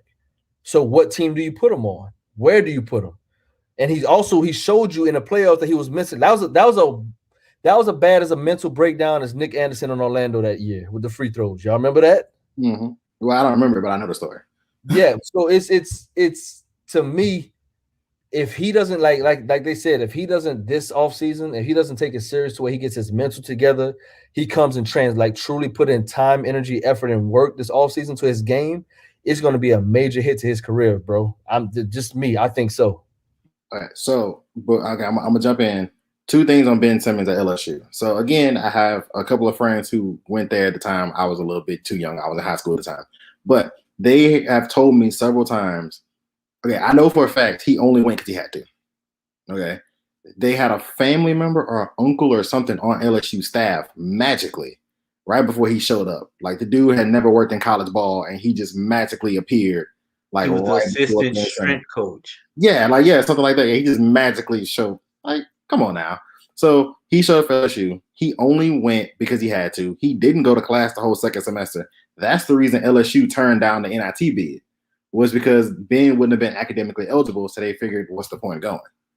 That's the real reason they tried to do it, because of sanctions. No. Ben literally, he couldn't win any awards that year because he had like a 0.6 GPA. He didn't go to class second semester. He was only there so he didn't get fined. Yeah, he dropped all his classes like in March. And I talked to somebody that went to LSU as well, and like she was telling me like about a whole lot of stuff, like to corroborate everything that you're saying, Justin. She was saying the same. He was saying he was dumb as a box of rocks, bro. Like literally, like class wise. Like he's saying, he didn't go to class, nothing. Yeah, like he would leave. So the LSU finished their season in February, like let's say February 15th. All his classes was dropped February 16th, and he was on a plane to like LA to train on February 17th. Like he was out. And so he only played hard 3 times. That was Arkansas when dude called him out and he went crazy. Kentucky, because he thought Kentucky should have came after him harder because he was mad at Calipari and he went crazy. And he played somebody else and went insane. Florida went nuts. And then because the dude at Florida was talking. Not just that he had fans in the stands. Yeah, because he was from Florida, from Mount Vernon. Yep. That was it. And I remember my dad always saying, my dad was looking at me like, that's the number 1 pick. I was like, trust me, I followed him since his junior year high school. When him and D'Angelo was on the same team, Mount Vernon. I was like, he's the number 1 pick, but he doesn't care. So it's kind of hard to get him out of bed in the morning and say, go get 25, 12, and 8. And you know what? To your point, I think that might be the problem. He's one of those few athletes that have the gifts to be that guy, but don't have a love for the game. Yeah, you gave me $150 million for something I don't love doing, so I'm just here so I don't get fined. He's good, bro. And his defense about LSU, his second. That's a real breakdown, coach. Real talk. His second best player is Antonio Blakeney at LSU. No disrespect to Antonio Blakeney, but if you tell me I'm the number 1 pick in the draft and my road dog in college, Antonio Blakeney, I don't care either. Like, I'm sorry. Like, it's Antonio Blakeney. There's only so much I can do. Okay, now it's asking. So where it has old power, So, do I put anything? what's your official picks? Okay. I guess Phoenix in 6, Milwaukee in 5. I'm saying Phoenix, and I'm saying I'm going out there. Wilk, I'm jumping on that train with you, bro. I'm saying Hawks in 7. I'm gonna jump in before you, coach. I'm perfect Giannis. Giannis is about. It was everybody keeps saying, "Well, Giannis do what he had to do." If Giannis Antetokounmpo loses a playoff series to 6 foot tall Trae Young, he gets all the slander on planet Earth. Hey, I don't care. Trae Young beats you? No. hey, I will say this. Now it's going to be hard for Atlanta because they're going to have PJ Tucker, Giannis, and Drew Holiday to get past for sure. But I love and that. at the rim. Huh? And a boy at the rim. The twin. Brooke Lopez. It's okay. You can go ahead and just send it. Yeah, Brooke. But I like their confidence, bro. I like that they continue to play with the odds stacked against them. I'm not trying to say, I picked Atlanta for personal preferences. I legit want to see Atlanta versus Phoenix. I ain't gonna lie, but I have a good. I wouldn't be surprised. Obviously, I mean Bucks is the high favorite, but I want to see Atlanta versus Phoenix. I feel like that's going to be a full like shootout, team flowing, like just assist fest, bro. Like now, as far as a best finals, Atlanta versus Phoenix, because they both play defense, but neither one of them playing real defense, and they're gonna shoot the lights out the building. So as far as finals goes, Atlanta versus Phoenix would be the best finals. Hold on, they ain't really playing real defense. They ain't. Excuse me. As far as my Atlanta wins because Atlanta gonna hit them with the facts, Wilk. Yeah, I go that shit. What you mean real defense? You know? When I mean by real defense, I mean like when the Lakers were healthy defense. I don't mean like Atlanta plays good defense. I mean you don't get to the Eastern Conference Finals without playing good defense. You have to play defense. What I mean is like the Milwaukee Bucks or healthy Lakers could score 90 points and beat you because they can play defense. That kind of defense. I don't know, bro. I think them boys be out. Like I said, I read the numbers out before you got on probably earlier, but in the fourth quarters of game 4 through 7, 88. That was the defensive rating. Like that's elite. That's elite. It's very elite. You know what I'm saying? In those numbers defense, you didn't have to guard 2 of their players. I feel you. I mean, I give you that. The numbers still you know what I'm saying? Hey, Wilk, you my dog. Wilk, you know you my dog. You my people, but y'all getting swept, bro. Damn. No, I like that though. I like that because you pick Philly too. So you ain't. You right. You right. I picked the Hawks to win the first round in 7. I picked Philly to win in 7. The reason I picked Philly to win in 7 because I knew y'all would give them, problems. I didn't see y'all winning, but I'm gonna stand on my pick. I thought Philly was gonna beat y'all. I thought Philly wasn't gonna lose at home at Game 7. But I don't see. There's no logical explanation to have y'all beating Milwaukee unless somebody get injured. Like I think. I just can't. I can't see y'all beating them people not one time. I disagree with that because I honestly think Philly was a tougher matchup for us than Milwaukee, in my opinion. We had no answer for Embiid. We can throw bodies at Giannis the same way Miami did it. Like Giannis don't have the skill set of an Embiid. So how Clint Capella was playing off of Embiid and Embiid was hitting that midi, man, Giannis ain't hitting that consistently. Build a wall and force Chris Middleton and them boys to do what they got to do. But I feel like Giannis. The only thing I feel like, Wilk, I hear what you're saying, but I feel like Giannis is going to cause a huge threat with it. Like I said, his consistent aggressive behavior and his high energy play. That's what's going to be. I don't know, when you even before he drives, you still got to put somebody 1-on-1 with him. No, I agree with that. And with that, when they put him in a post, whatever, obviously you can double, but with just. That's going to be the deciding factor, bro. Is trying to who you're going to put on Giannis or how you're going to at least try to disrupt Giannis. Personally, I want Atlanta to win, bro. I'm with you. Real talk. I really am. But it's going to be tough. It's for sure going to be tough. Hey, I got it. I got Atlanta because the city of Atlanta would be crazy and that parade would be insane. I got Atlanta in 6, and I'm real confident in that pick. Like, and you can talk to my boy Rob Kuntz in the group. I told him beforehand, even before the playoffs. I said the one team I didn't want to play out of the people that was in all their range was Miami. I said if I had to pick, I want to play Milwaukee or New York in the first round. I'm not knocking Milwaukee. I'm just saying, man, like we always in every game we play because we got a whole bunch of shooters. We ain't never out of a game. And Nate got them boys playing defense. And what I'm saying is I'm more afraid of Joel Embiid than I am of Giannis because of Joel Embiid's skill set. Giannis running halfback dive, bro. And I get what y'all saying. You know what I'm saying? He's going to come. He's going to attack. He not going to fold like Embiid or Ben Simmons and lose his aggression. But if you put bodies, like we got the dude Okongwu who can come off the bench and give us minutes. You got John Collins. You got Gallinari. You got Clint Capella who can all put a body on him. I'm not saying they can stop him, but you can put a body on him. You know what I'm saying? We've seen throughout the playoffs, Drew Holiday really not the guy we thought he was going to be and make that difference he was going to make with Milwaukee. Now, I'm scared of Middleton. Don't get me wrong. I'm afraid of Chris Middleton. Like, I'm scared of him. I ain't worried about nobody else on that roster. What's going to kill them? They gonna get tired fast because they not as deep as we are. So when they we start rotating guys in, so our starting lineup going to be Trae Young, Bogdanovich, Kevin Huerter, John Collins, Clint Capella. Then you know Nate always come in with he'll bring Gallinari in, he'll bring Lou Will in, he'll give Solomon Hill a few minutes. You know what I'm saying? And then he gonna bring Okongwu in. I ain't scared of nobody else on their bench besides Bobby Portis. That's it. And they barely been playing Bobby Portis. Well, I guess I'll jump in.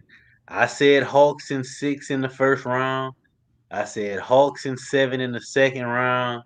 I'm going Hawks in 7 in the Eastern Conference Final. Just for what Wilt talked about, the depth. They have a lot of them. Milwaukee plays 7 guys, hella high water. They're gonna play their 7. Milwaukee's gonna play 7. Hawks gonna go 7 AD. So and then on top of that, you got the Red Mamba, Kevin Huerter. Boy, I want you to never say those words again ever in your life. Yo, who was that? That Justin, was that you that tagged me in that video? Yeah. Hey, that video so funny.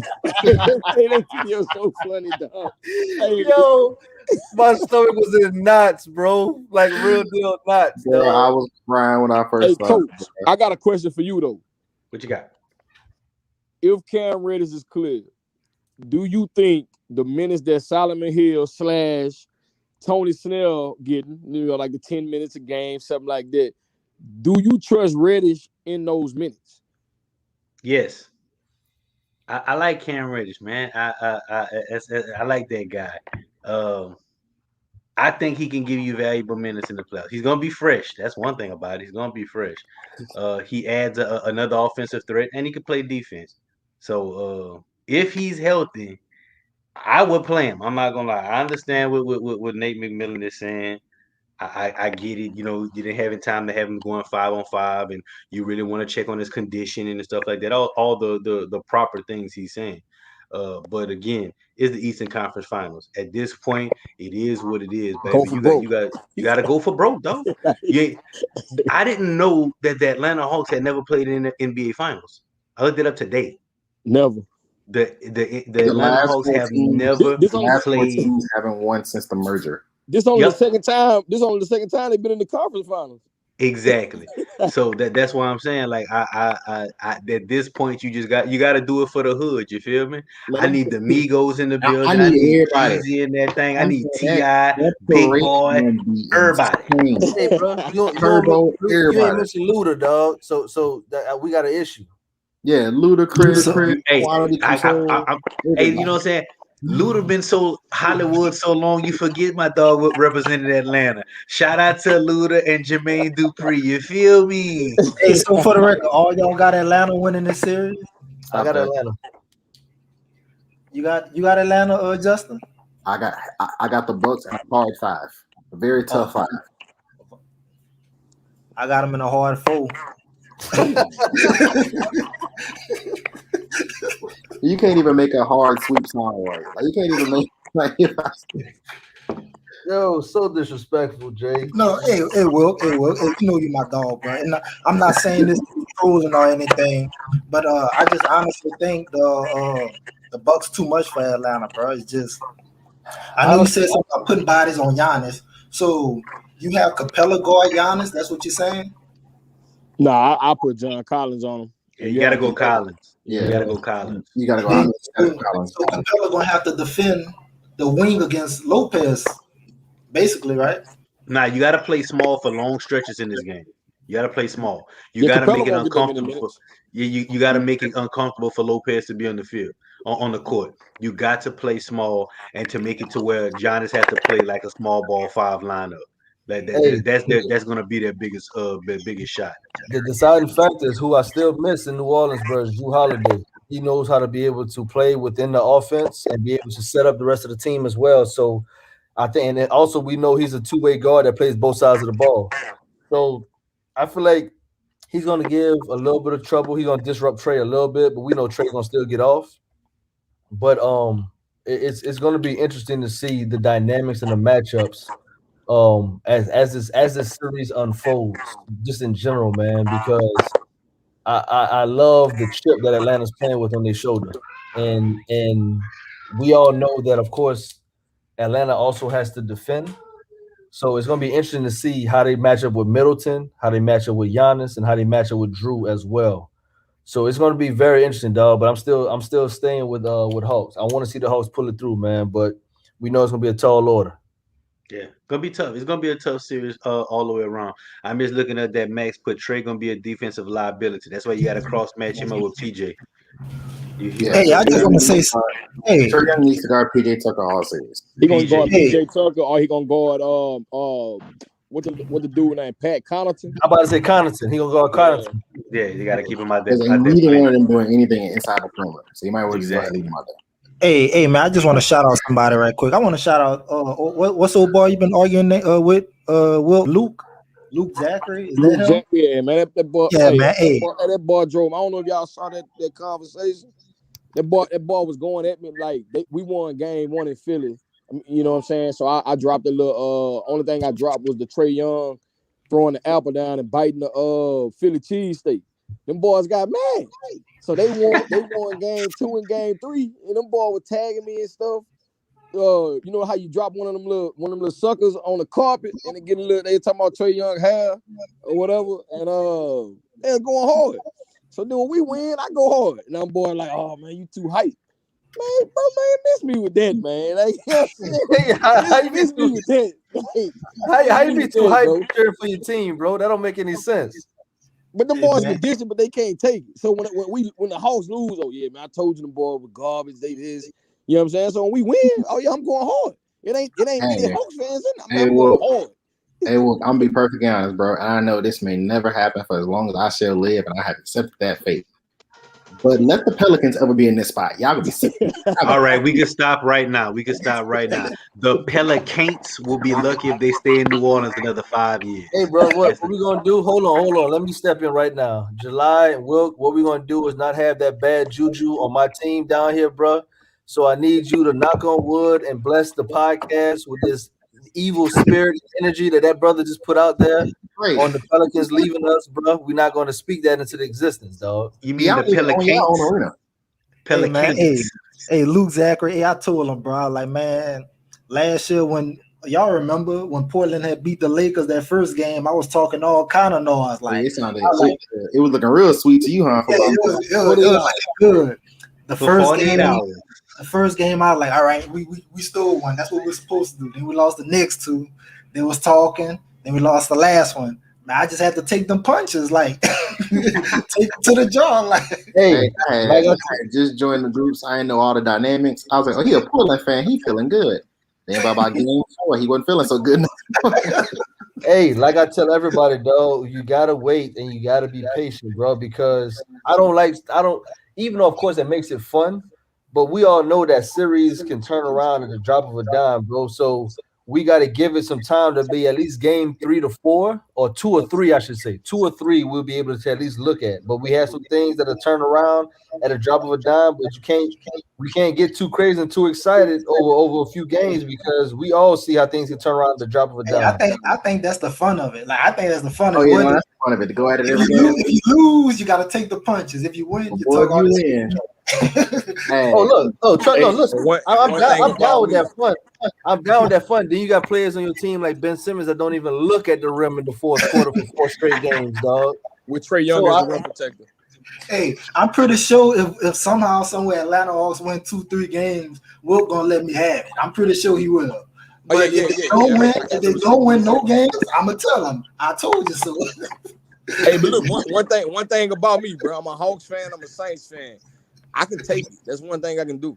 I can take Hell, it. you've been taking it all your life. You ain't got no choice. The fuck? Hey, Hey, but coach, one thing about it, I can dish it though. Boys don't want me to get petty though. Like I can dish it. They better hope July better hope the Hawks listen. He might not even host that thing for a month, man.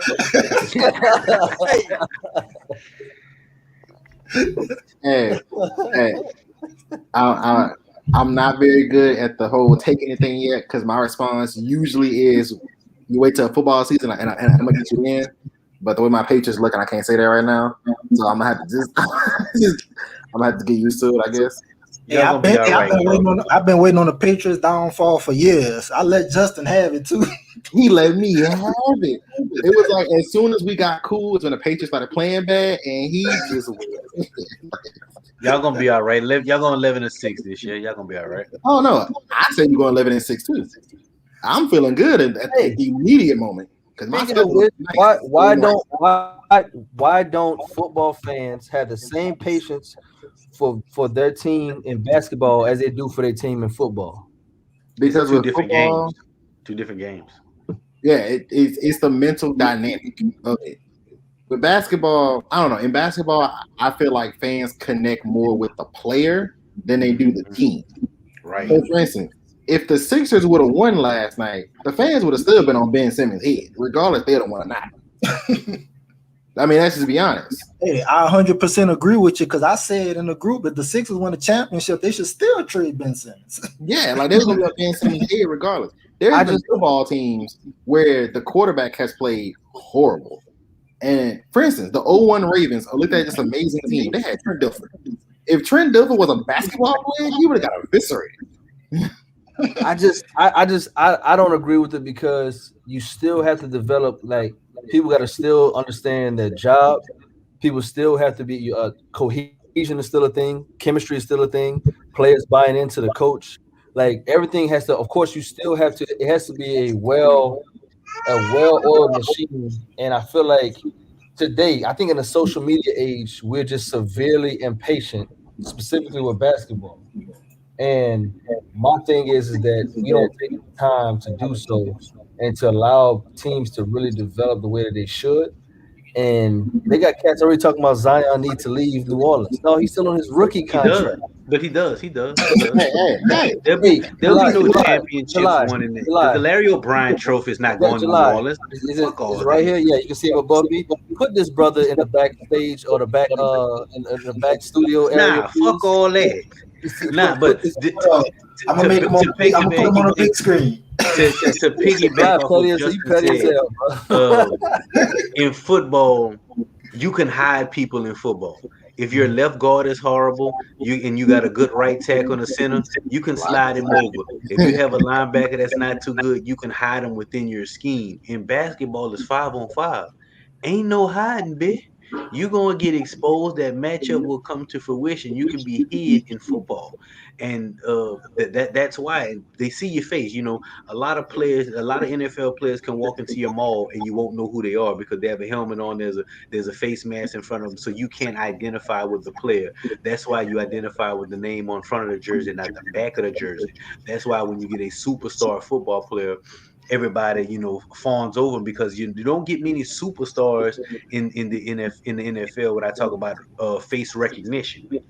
Look at the difference between the last Odell Beckham was one of the first receivers that you had that had face recognition. The last one you got was Terrell Owens and Ocho Cinco. That's a decade between each other. So you don't really get face recognition with NFL players. That's why NBA guys, they get to see your face. The name in the back of your jersey means more than the front of your jersey in most cases. But that's why football team fans are more patient with the football players because again, in football, if you don't get it done, they ship your ass out of there and get another guy in there. But to Well, the larger point, there will be no basketball title running in New Orleans. Let me restate that. The Well, Larry Why O'Brien is this dude Trophy still? will never Why is this vote, dude will still in the never visit podcast, bro? the I New Orleans specifically made a arena. request to put this brother in the back studio area. Why is he still in the podcast, hey, dog? another thing about football, I think that this is my personal opinion. I think in basketball, the best team always wins the title. Like if they win the title, it was the best team that year. I think in football, sometimes it might be lucky. Like I don't think when the Giants beat the Patriots in the Super Bowl, I don't think the Giants was the best team that year. Well, you had to bring I that think, up. I think the Patriots was the best team. Hey, that was just another shot at you, Justin. I just wanted to do that. And we was having a nice conversation. Why you had to bring that up, bro?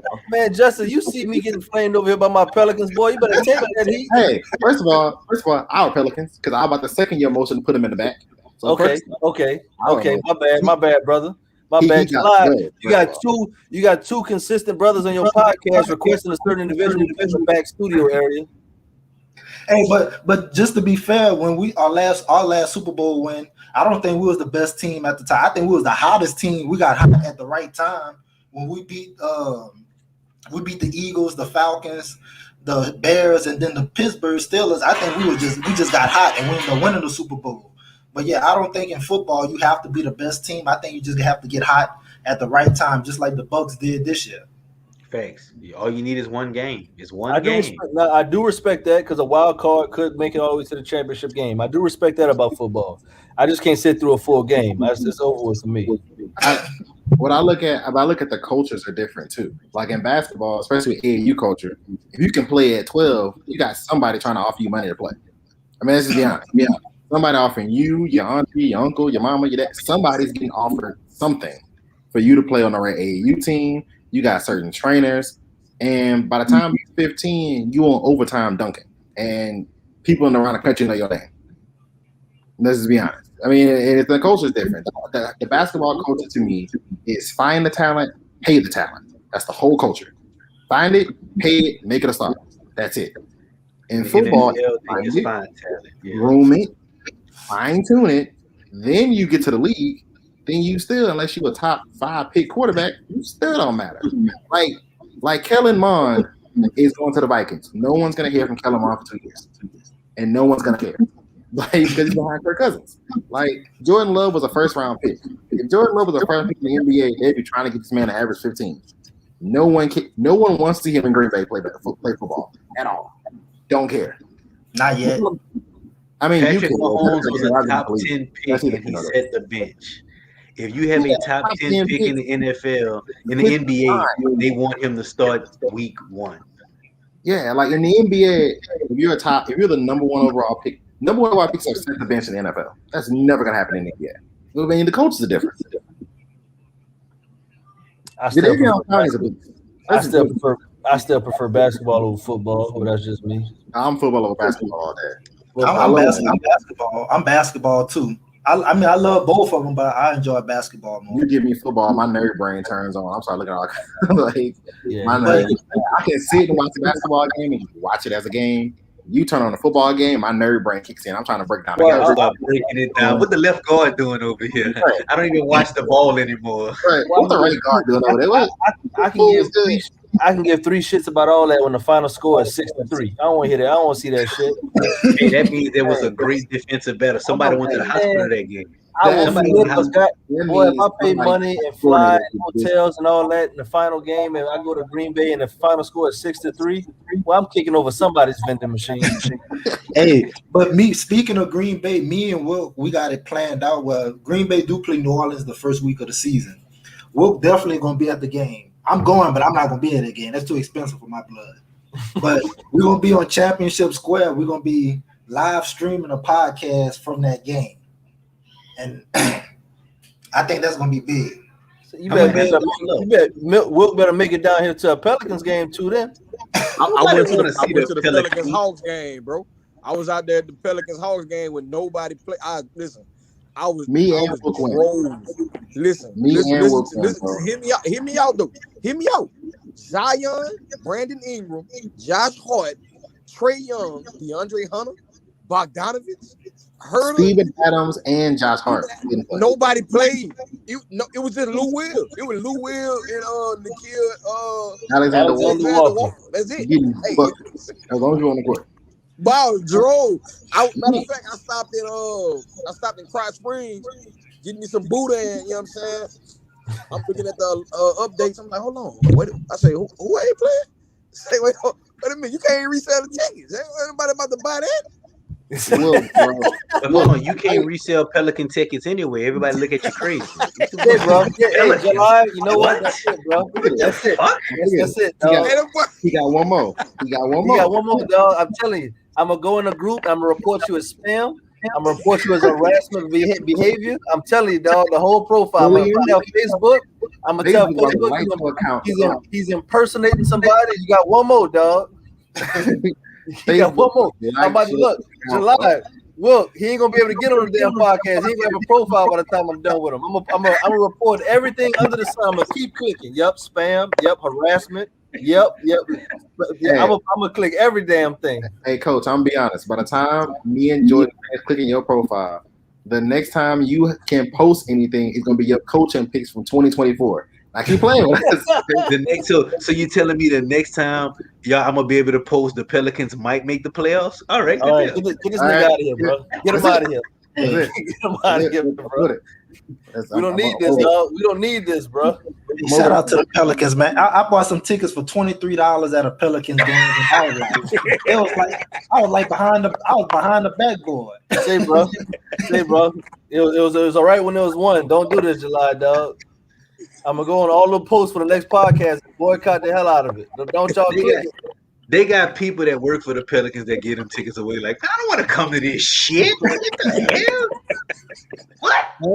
Damn it! Eric, I am currently in the process of reporting you as we speak. So if your account go left, just know I did it. I'm just you can message me on the side. To bring it back, I want to ask the panel this though. I told this to my boys the other night. To me, what I noticed, Ty Lue is going to have to play Cousins and Zubac more than he has in previous series because DeAndre Ayton has stepped up his game in his last few series in the playoffs. What are y'all thoughts on that? Yeah, to make him. I think Cousins in them 13 minutes he played, he gave 11 points in 13 minutes, and in that Utah series he had 12 points altogether, I think. So, I mean, but like Malik was telling me, he said Cousins is awful in the pick and roll. When I went back and looked at some tape of him, that's 100% facts. So I don't know how good is Zubac, that's his name. How good is his defense? It's not the best, but it's not the worst. And I said more so to throw bodies at Ayton to be able to at least disrupt him because right now the Suns ball movement, Monty Williams right now is just it's crazy. And the way that he's cutting to the rim and he's been aggressive, he's gonna be a problem right now, man. Because Batum not gonna be able to handle Ayton the entire series, bro. Batum is not gonna be able to handle Ayton. To me, I feel like just to give a look at Ayton, throw him off a little bit, you gotta play Cousins and Zubac at least a little bit to throw him off a little bit, and then you can finish it up with Batum. But for him to be able to be playing Batum the entire time, he gonna eat Batum alive, bro. He gonna eat Batum's soul apart. He not go back. So let me ask you this: what makes y'all think? Oh, I'm sorry, Justin. Go ahead, bro. Or the Eiffel uselessness, or I can't think of French insults at the moment, but just know that he plays offense how the French fight wars. So if you know anything about your history, you know that ain't very great. They lose a lot. They just quit. Here's my question: what makes y'all think Ty Lue's a good coach? All right. Second of all, I need this question answered because my boys, we was on a Zoom last night and they was on me because I need this question answered as well because I'm not sold on it. You can't ask me that question. I don't think he's a good coach just yet. As a Laker fan, fuck the Clippers. I told my barber, don't even call Clippers when you cutting my hair. So I'm going with the Suns in 3. You feel what I'm saying? I ain't worrying about a damn Clipper. Everybody laughed at the Lakers. Oh man, they traded Zubac. What they doing? Y'all, now he's y'all problem. Now he got to figure out how to play DeAndre Ayton. He sucked then. He sucks now. The Clippers are too small. They thought that they were doing something great by, we're gonna maximize the small ball. I mean, as I say, Golden State messed up the whole league. You know what I'm saying? They did something that probably will never ever be reduplicated. So everybody tried to go small, go small, go small. So now DeAndre Ayton has the advantages over almost everybody they're gonna play in the playoffs, unless they play somebody like the Hawks. Because I don't still think Brook Lopez from Milwaukee can play with DeAndre Ayton. So yeah, I'm going with Suns in 3. Fuck the Clippers. Hey, bro, the worst thing possible for you right now is the Clippers win the championship. Oh man, I would hate it. I would acknowledge it. I'll be honest with you, I would acknowledge it. Acknowledge it. July.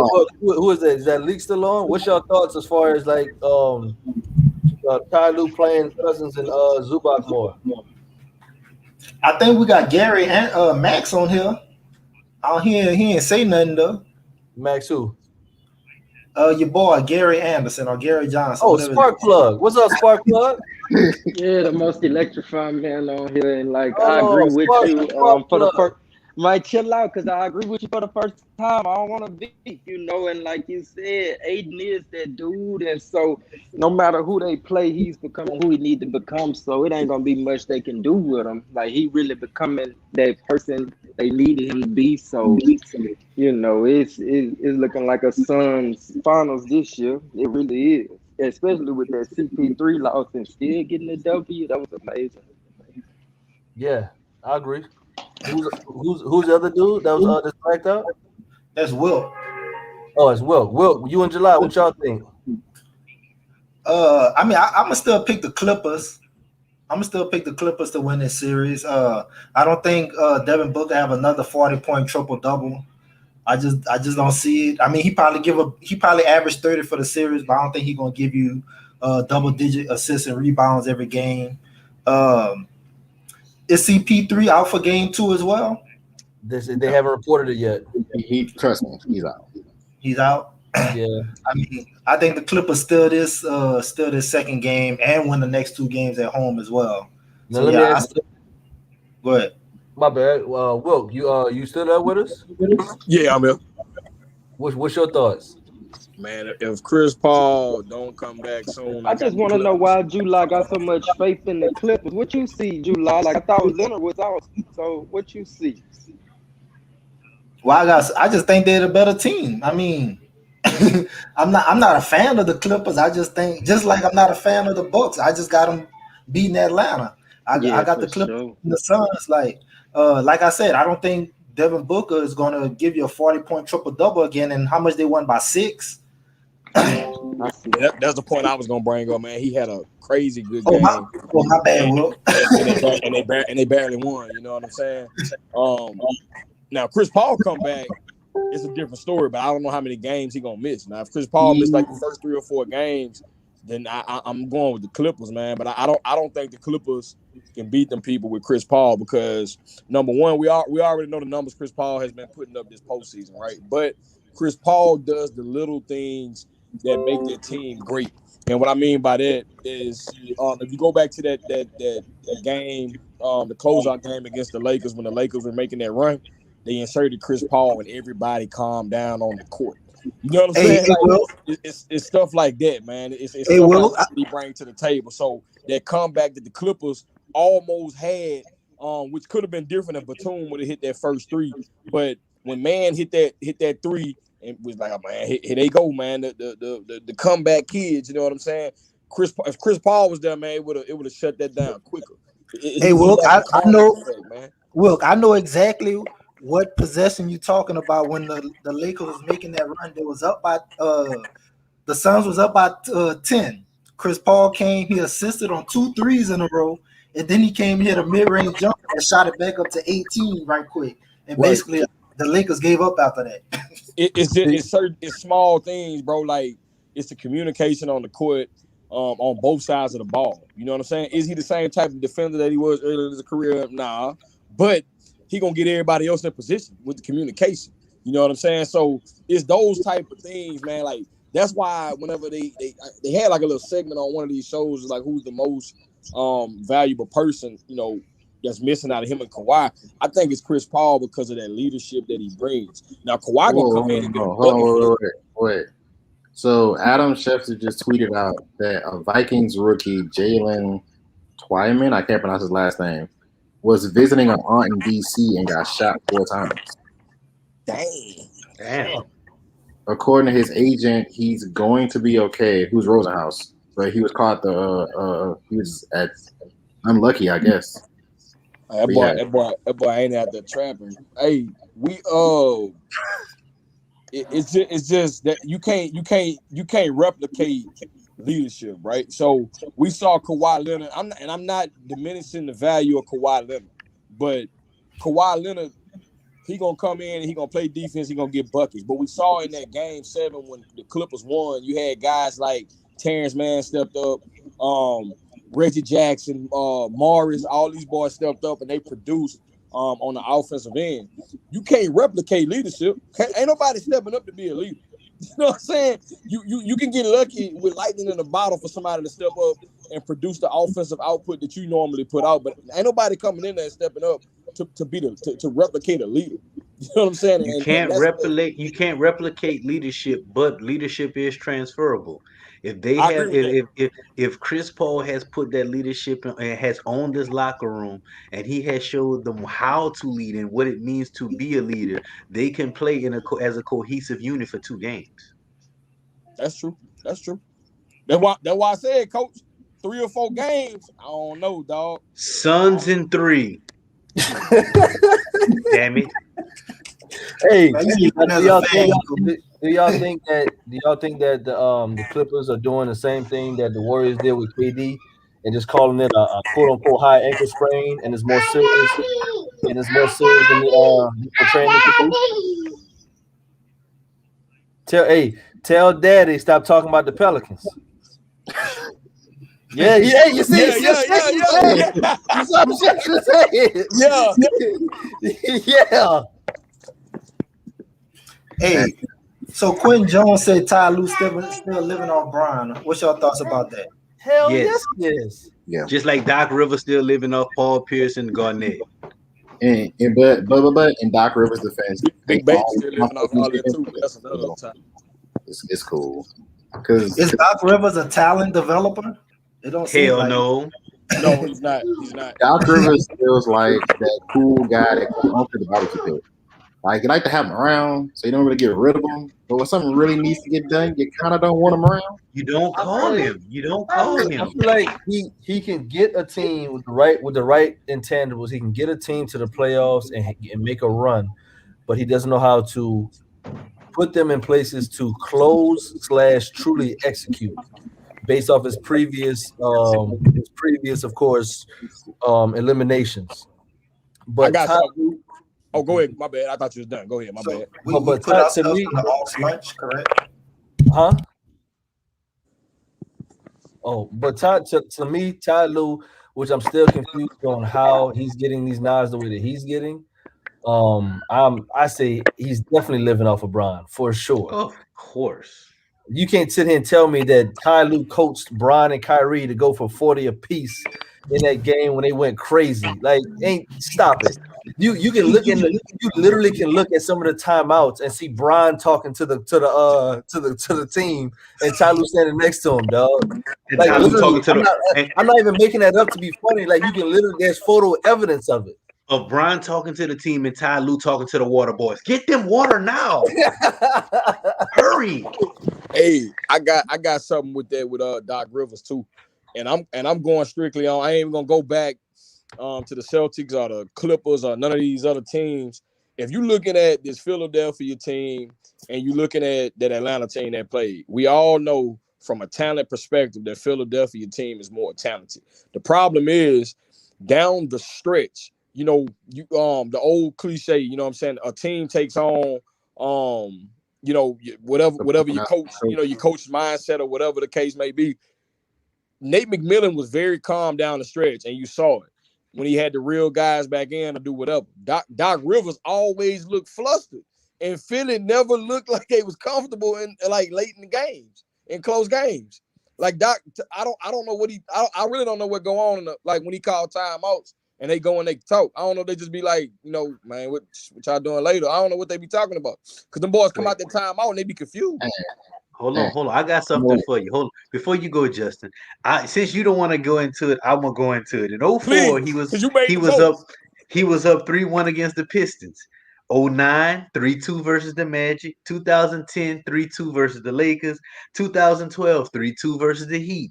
2015, 3-1 against the Rockets. 2020, 3-1 versus the Nuggets. 2021, he was up 2-1 against the Hawks and blew 2 20-point leads. But I say all that to say this: it's all Wilk's fault. Who drafted Doc Rivers? The fucking Hawks. Yo, I thought I was petty dog until this boy got on the podcast. Hey, coach. Hey, to our credit, we ain't bring him in as a coach though. Facts, and y'all shipped him out after 3 years. Get out of here. Hey, go. I got a question. I got a question for the podcast. Comment section 2 and whoever watching. At what point does it fall on the coach, and at what point does it fall on the players? Hold on, wait. Before you go, I have to go personally. Before you go, go ahead.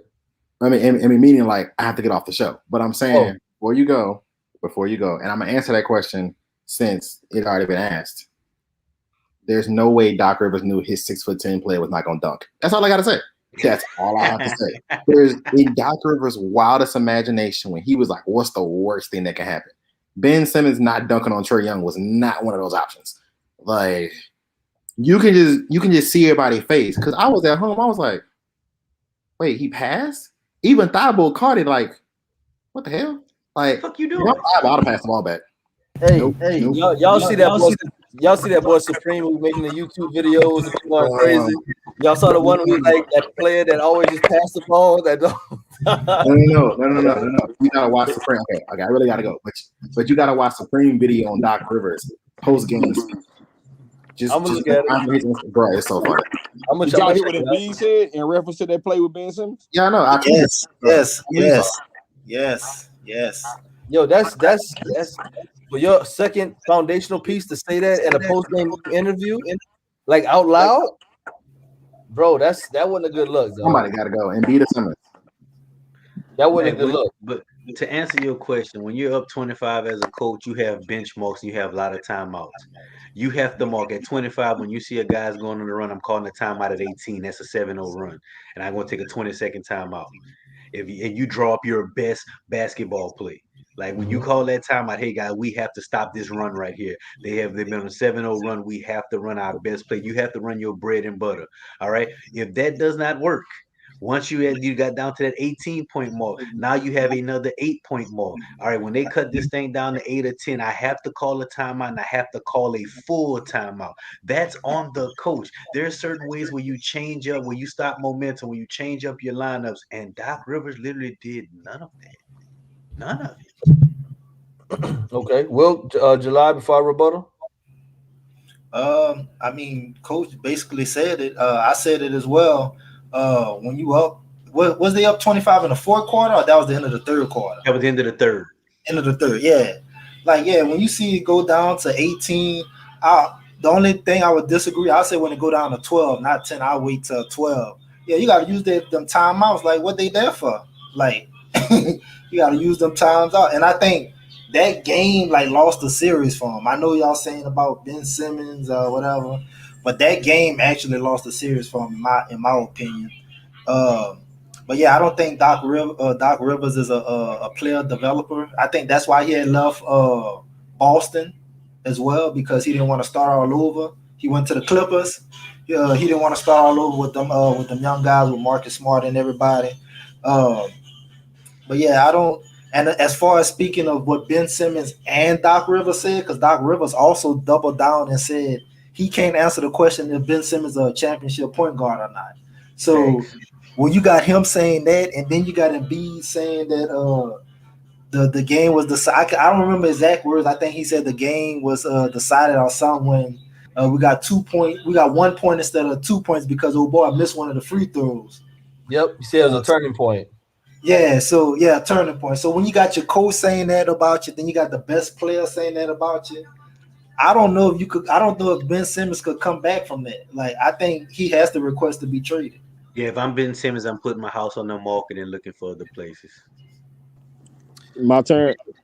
Go ahead, Will, please. And I'm gonna be quick. In my opinion, man, I think you got a few different type of coaches though, but I'll just go with two of the main ones. And I'm doing this based on, of course, my team. Lloyd Pierce is not the same type of in-game coach as Nate McMillan, but Lloyd Pierce is a great player developer. He's great with that. That's why Atlanta hired him, because they were rebuilding, and he came from the rebuild in Philly. One thing about Doc Rivers, well, we know he's not a player developer. You know what I'm saying? He's not a talent developer. And so if you're not a talent developer, you get paid the big bucks. Coaching really matters in the playoffs, and that's when he struggled in the playoffs. Because number one, when you call a timeout, to Coach point, you come out of that timeout and you got to get a bucket. Doc Rivers does not develop great play calls. Most of the time, it's an ISO play to his best player. In Boston, it was get a ball to Paul Pierce, get to the elbow. You know what I'm saying? Like it's never a great play call to get his players in position. The other thing is, so you judge him by that, and then you judge him by adjustments, and you judge him by how you get your players in position. We went over it earlier about how Quinn Snyder failed to put Rudy Gobert in a great position. You know what I'm saying? And it's the same way with Doc Rivers. You know what I mean? I think a lot of it was Ben Simmons not being aggressive. Some of it was Embiid down the stretch getting wore down. But at the end of the day, as a coach, you got to identify ways to put your guys in successful positions. You know what I'm saying? You know who these guys were all year. You know what I'm saying? It's no way they should have lost that series, in my opinion, because they were the more talented team. So, Wilk, let me ask you this. If he doesn't put his players in position to make plays, if he's not a great play caller or in-game adjustment guy, and he's not a talent developer, what does he do well? Win a championship with the Boston Big Three, and he riding off of that. All right, that's what I thought. Overrated. That's it, dog. I think he's severely overrated, though, man. Gary, you still on?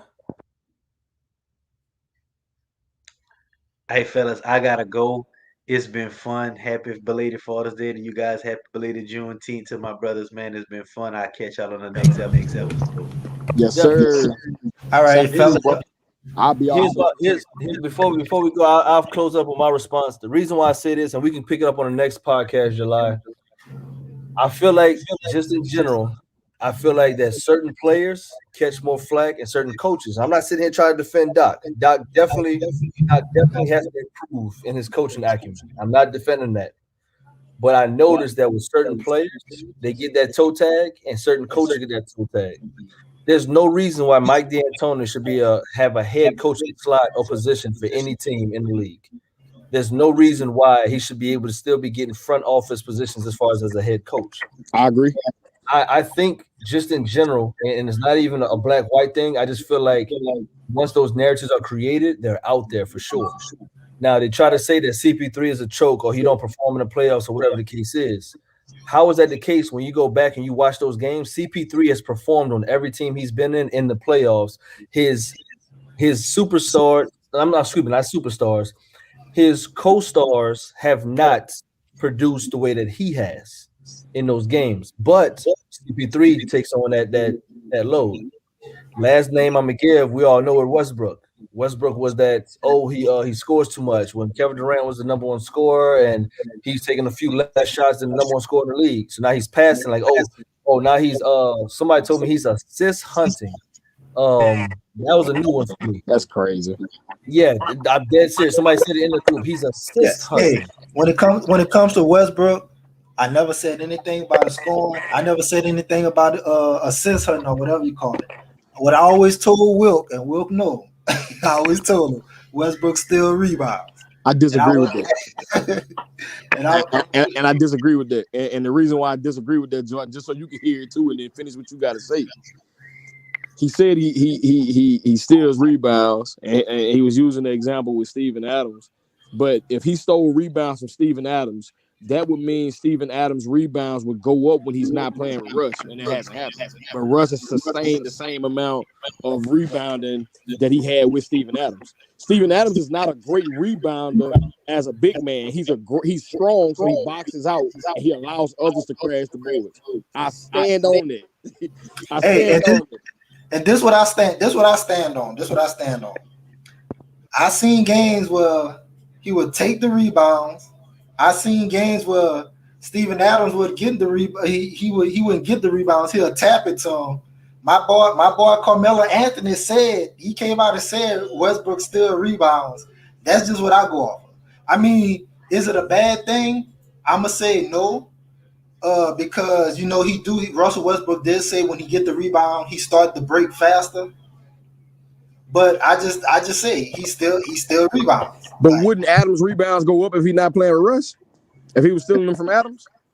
I do everybody. It depends. I mean, we could say that, but I also could say is Ken Birdsong, probably the next podcast probably gonna be the Friday or Saturday. I don't know. I'm gonna have to talk to Wilk on the side.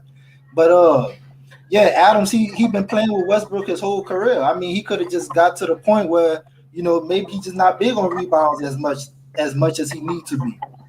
But at the same time, when Westbrook was playing in OKC, and I'm just going off what I seen in OKC because I never watched them as much in Houston or in Washington this year. I'm just going off what I seen in OKC because as y'all know, Melo played in OKC for a year, and I'm just going off what I seen. Now, my only rebuttal is going to bring it back to the coaches and everything as well. We got cats, and just like y'all and a few select others that think for themselves in the group.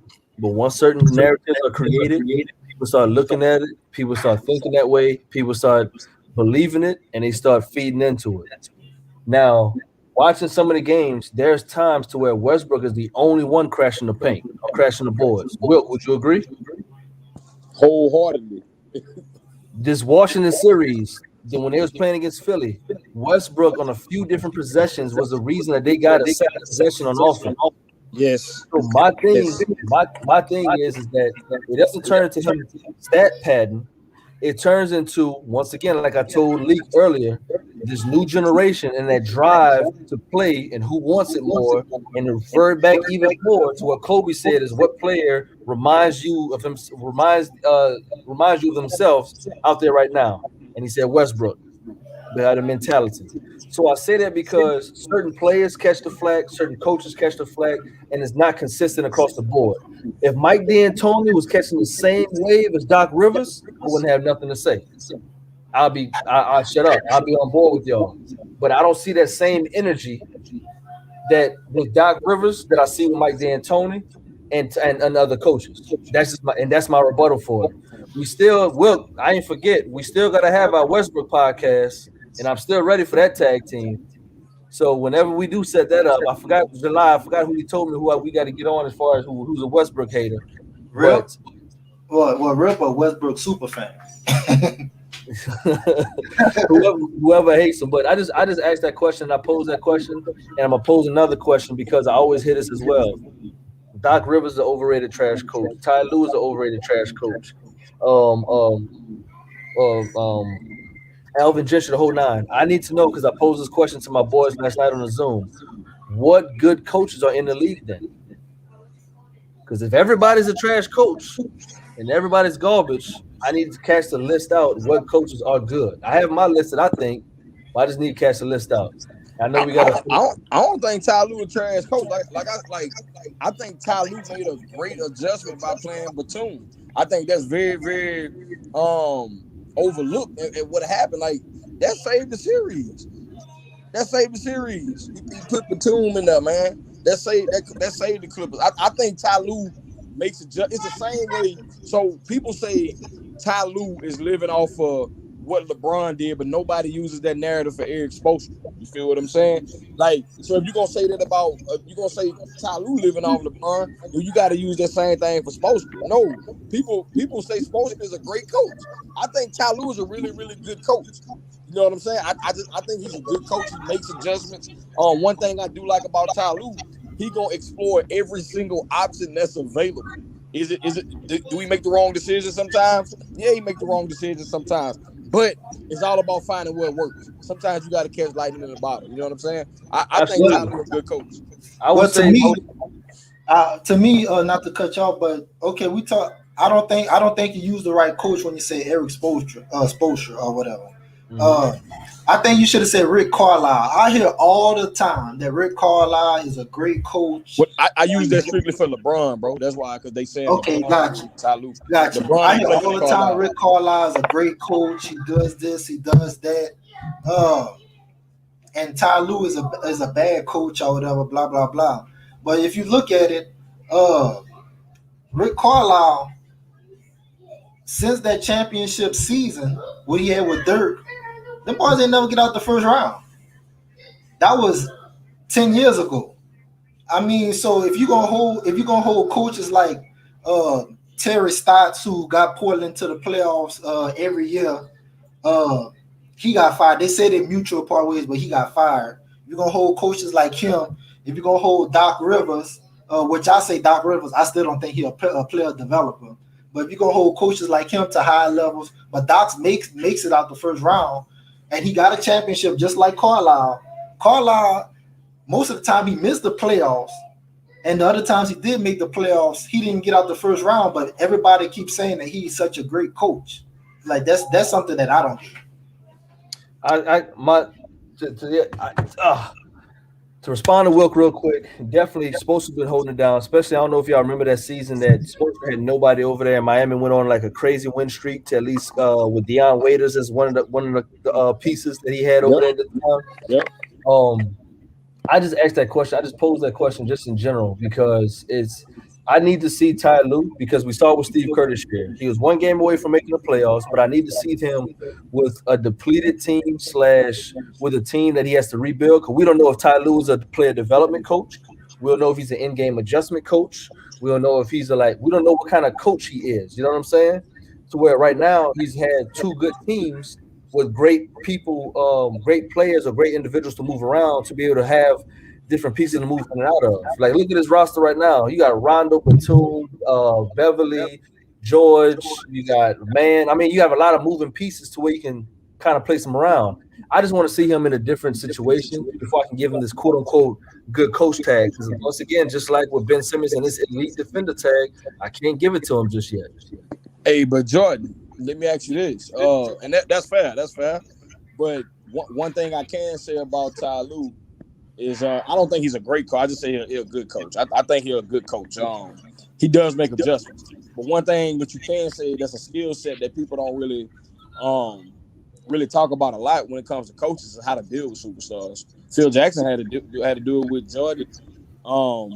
He also had to do it with Kobe and Shaq. You know what I'm saying? So I think that's a skill set in and of itself, being able to have the confidence and demonstrate courage to go in there and deal with superstars and hold superstars accountable and get them to kind of buy into what you're trying to do. You know what I'm saying? I respect that. No, I respect it. I got to see more, to me, before I give him this quote unquote good coach tag. Just right now, he's decent to me. I just got to see more. I just got to see more of a different dynamic, just in general. I just got to see more.